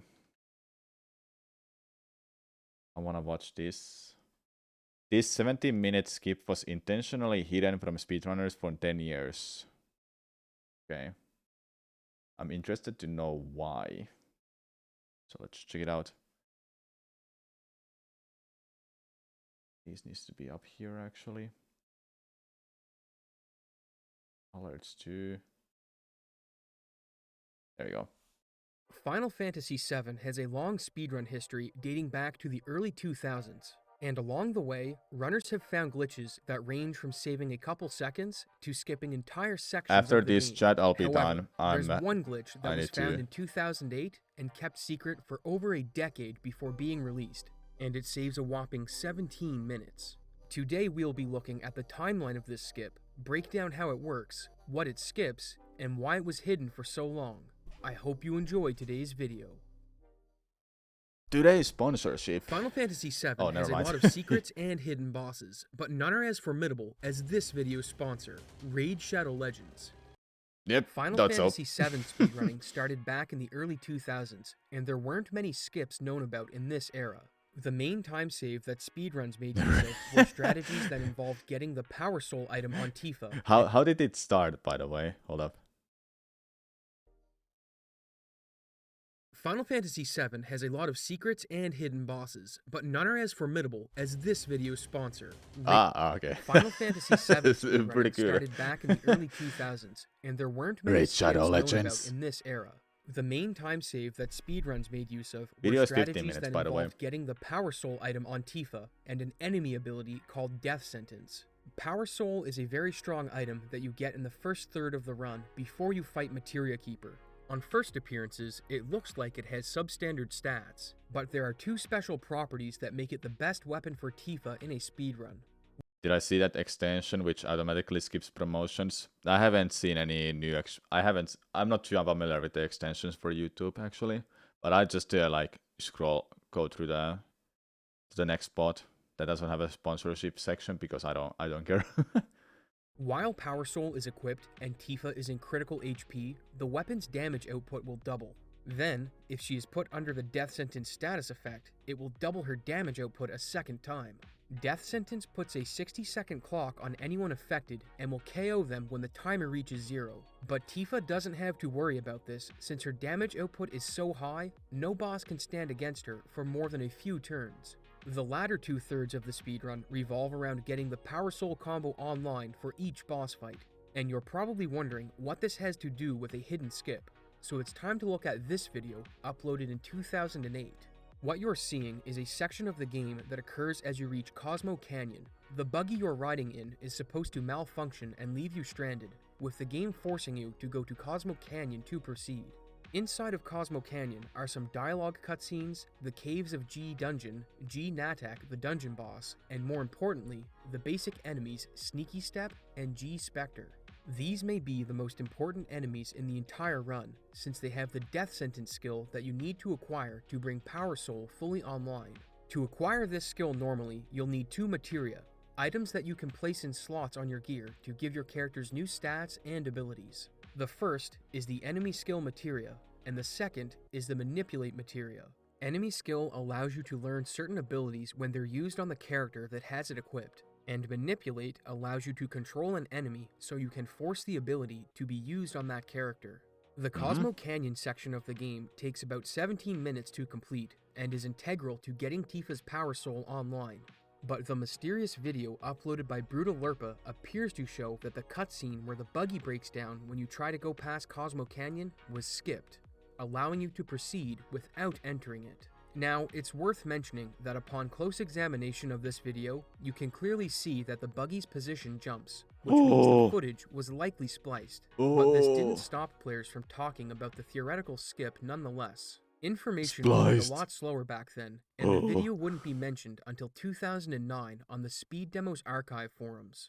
Garland G, who was working on his own speedrun, was approaching Cosmo Canyon and was asked if he would be doing the full sequence or getting past it using the buggy glitch. Garland replied that the skip was almost impossible to do and that it may have bad effects on the rest of the game since a major section was being skipped, and the flag-based progression system may get broken because of this. He was pressed further and resolved to try and task the skip to see what would happen, but the task never materialized, and the discussion was left there.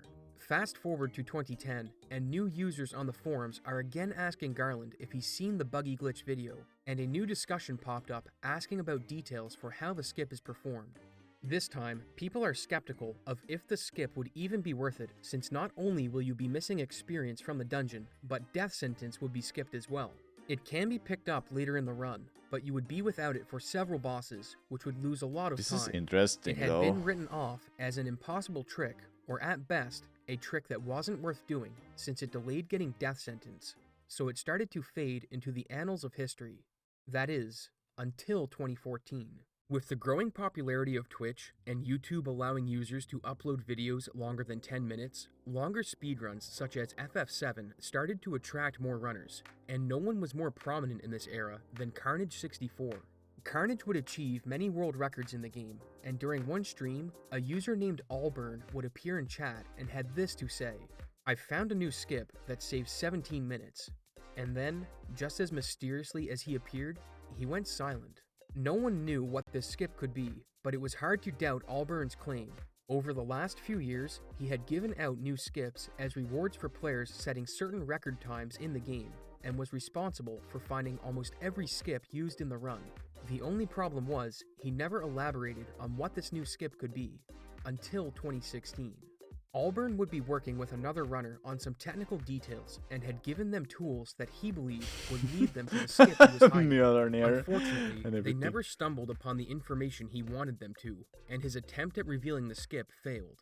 So 2 years later, in 2018, he came up with a new solution, or in this case, problem. A firm believer in people working for their rewards, he came up with a puzzle that would lead to the new skip. He sent 4 different codes to 4 runners of the game. He said that all 4 codes were needed to solve the problem. It didn't require advanced decryption tools, and that elementary school children could solve the puzzle. Despite their best efforts, the community couldn't come up with a solution, so after 2 months, he altered his terms. It's possible to affect the RNG in FF7 to manipulate encounters by following a step count, but there are some places, such as the overworld and certain boss fights, where it's not possible to do this in a speedrun, but it can be done if you have a second console. The idea is that you start the speedrun on one console while you manipulate the RNG on the second. Then, when you reach the limits of manipulation on the first console, you switch to the second and continue, repeating this process as needed. Allburn stipulated that if a dual console run could be performed with a final time under 7 hours and 10 minutes, that he would release the skip. Luzbel had the record at this point with a 7:34, and with normal strats, the time Allburn wanted would have been impossible, but the dual console method came with a huge bonus. You could manipulate things you normally couldn't. Yeah, he must have One such thing Ushida. is the Emerald Weapon fight. In normal gameplay, you have 2 options. Fight the boss without the underwater materia equipped, in which case you have 20 minutes to defeat it before you get a game over, or equip the materia and take your time. But there is a third option. If you defeat Emerald Weapon as the timer reaches 0, a glitch will activate where you game over and win the fight at the same time. If you continue while in this state, every battle you enter will get a data error and end instantly in a win, even if it's a boss fight. This would make things easier, but the run wasn't a walk in the park. First, the technical requirements were quite high, as you needed 2 capture cards and 2 consoles. And second, you needed to come up with a manipulation route that would work for the entire run. Miesbaker and Luzbel would tackle the challenge, but ultimately came up short, as the manipulation route proved to be very difficult. It looked as though the skip was going to remain with Allburn forever, but almost a year to the day, Mies would solve Allburn's puzzle. Previously, the community had tried assigning each letter in the alphabet a number starting with 1, then laid the codes on top of each other, summed the numbers in each row, then took the totals and found the corresponding letter. If the value overflowed, they started back at the letter A and kept counting, which gave the result of FFVNLS. Despite the first 2 letters being the initials for Final Fantasy, the community couldn't make sense of this code in any context, but Mies did something that cracked the code. Instead of starting the assigned letter values at 1, he started them at 0. If you do this, the code then decrypts to read CC skip, and while a few people thought this meant Cosmo Canyon skip, Luzbel was skeptical and thought it could mean Condor Corral, as that area also takes about 17 minutes to complete. That was in April of 2018, and in August, a definitive answer would be given, because Luzbel finished the dual console run. With the help of the new guard skip that skips 18 minutes worth of early game content, the dual console run finished in 7 hours and 2 minutes, which meant it was time for Allburn to finally spill the beans. It turns out that the video from 2008 was uploaded by Allburn. The reason he edited it was to hide how the skip was performed. Cosmo Canyon skip was possible, but it wasn't easy. When you arrive at Cosmo Canyon in the buggy, a scripted sequence happens where a text box appears and a small cutscene plays. But using a chocobo, Allburn found that you could avoid triggering this sequence and continue to the next area. So let's see how it works. When you are on a chocobo and try to enter the desert, a text box triggers stating that you can't walk across this terrain and then forcibly dismounts Cloud. And if you point away from the desert on the control stick while Cloud is dismounting, he will enter into a glitch state where the text box is still on screen and he moves without an animation. This glitch is very important to Cosmo Canyon skip and requires one more ingredient to work, the buggy. If you dismount the chocobo into the glitch state and cancel the text box with the same button press that you used to enter the buggy, you'll preserve the glitch while you're riding the vehicle. With this setup, the game thinks you're still on the chocobo even though you're in the buggy.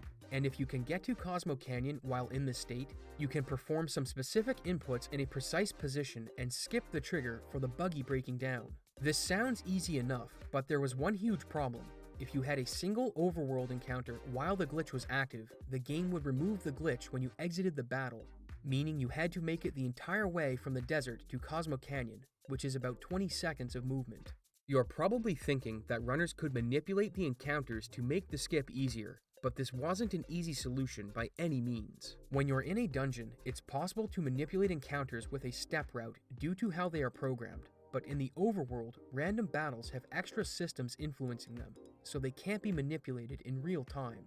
This was one of the reasons Allburn held onto the skip for so long. He didn't like the idea of the run becoming dependent on a trick that required pure luck. And when he revealed it to Luzbel, he also sat on the glitch out of fear that someone could fake the RNG and just claim they got lucky, with no way of being proven wrong. Eventually, on March 13th, 2019, Luz decided to release the skip, but it wouldn't see use in a run until 2020, and it wouldn't be through dumb luck. Instead, a setup was found that involved manipulating overworld encounters. Without getting too deep into the technical details, the game generates random encounters when you're not in the overworld using two values that are tied to the number of steps Cloud has taken. By switching between running and walking, you can manipulate when you'll receive encounters, with this being referred to as a step route.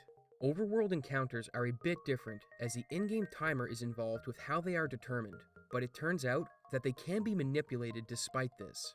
If you arrive at the buggy's location at a certain time, the RNG will be in a known state, which makes it possible to manipulate encounters based on how you move on the map.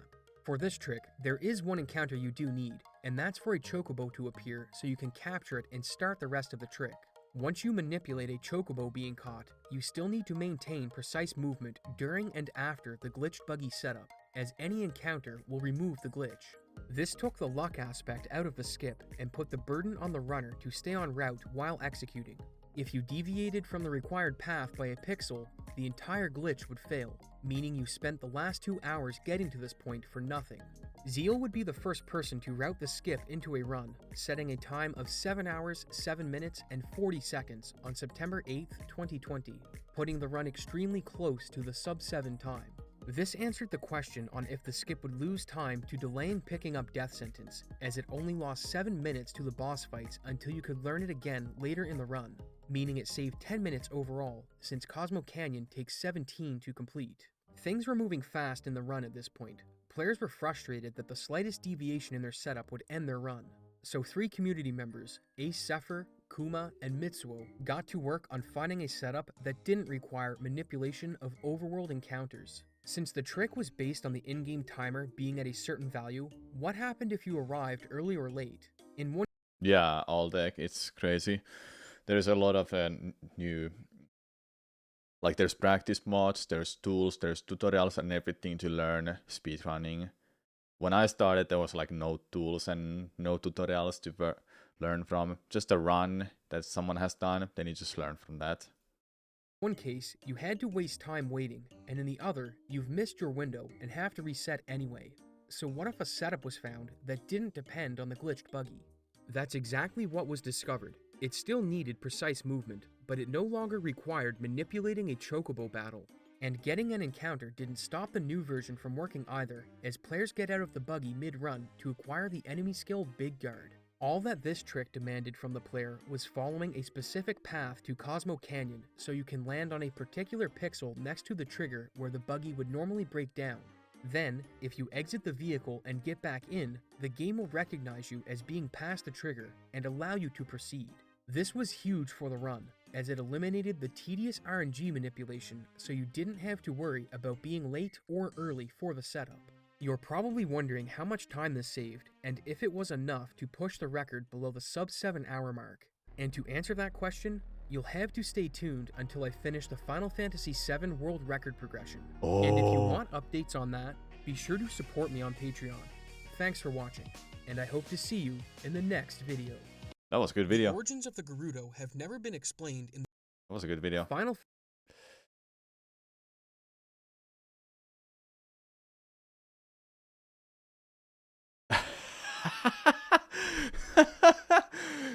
There was a Riddler in a FF7 speedrun community.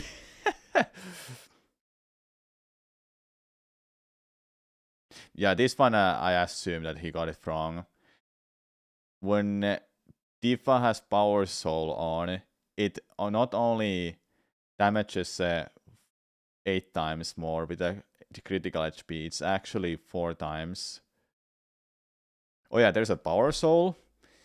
Then you put on a death sentence, it's 4 times more damage. Then with critical HP, it's 8 times more damage. So he got it slightly wrong. Cliffhanger ending. Yeah, it was. The origins of the Gerudo have never been explained in the Zelda timeline. First appearing in Ocarina of Time, we learn that they are a race consisting entirely of women that dwell in the desert, with a male only being born once every 100 years. A gossip stone tells us that they take boyfriends from Hyrule Castle Town, which is how they maintain their population while waiting for Ganondorf every century. But if we look at the timeline, it's not clear how they came to be. Appearing in all 3 branches and in Breath of the Wild, it's clear that once they established themselves, they proliferated. But if we look before OOT, they don't appear in any of the 3 games preceding it on the timeline. True. If we look at the Minish Cap, we see there is a wind tribe of men and women that all have red hair who used magic to move their palace to the sky. The goddess Faeror is worshipped as the goddess of winds, so perhaps somewhere between Minish Cap and OOT, the Wind Tribe lost favor with Faeror, which caused their palace to crash into the desert, which is where they made their new home. Whoa. Mario Party is a simple game where you collect I'm watching this later. I'm not watching it now. I've been watching a little bit videos from other content creators. But yeah, hey, I hope you enjoyed the stream.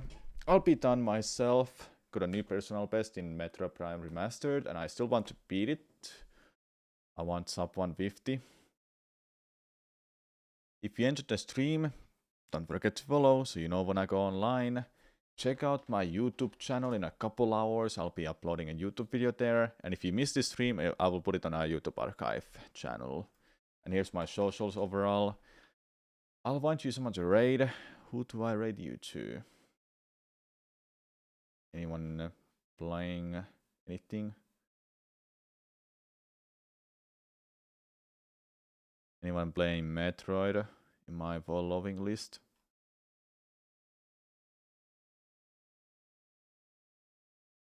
There's one, but I've rated them recently quite a lot, so someone else this time.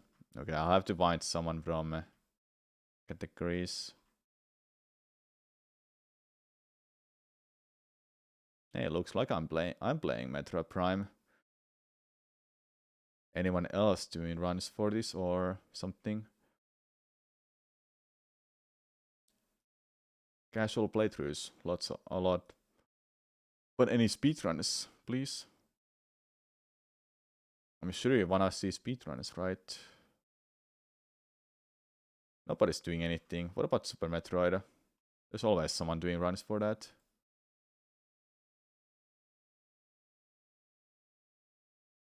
Just got a 243 based on my 220 run. Ooh, nice, congrats. That's pretty good. Alright, I'll rate you to...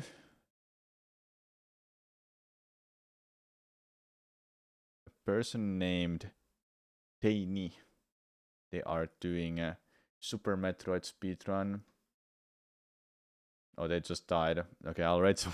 I'm sorry, but I'll have to rate someone else. They just restarted. I want to have like someone who's doing a run right now. Oh, this one. Okay, I'll rate you to Keppu. They're doing Super Metroid speedrun. I'll see you tomorrow, everyone. Maybe after work I'm not tired after work. We'll see. If I don't see you tomorrow, then I hope I'll see you on Tuesday. Have a good evening, everyone. Bye-bye. I'll see you next time. Check out my YouTube, please.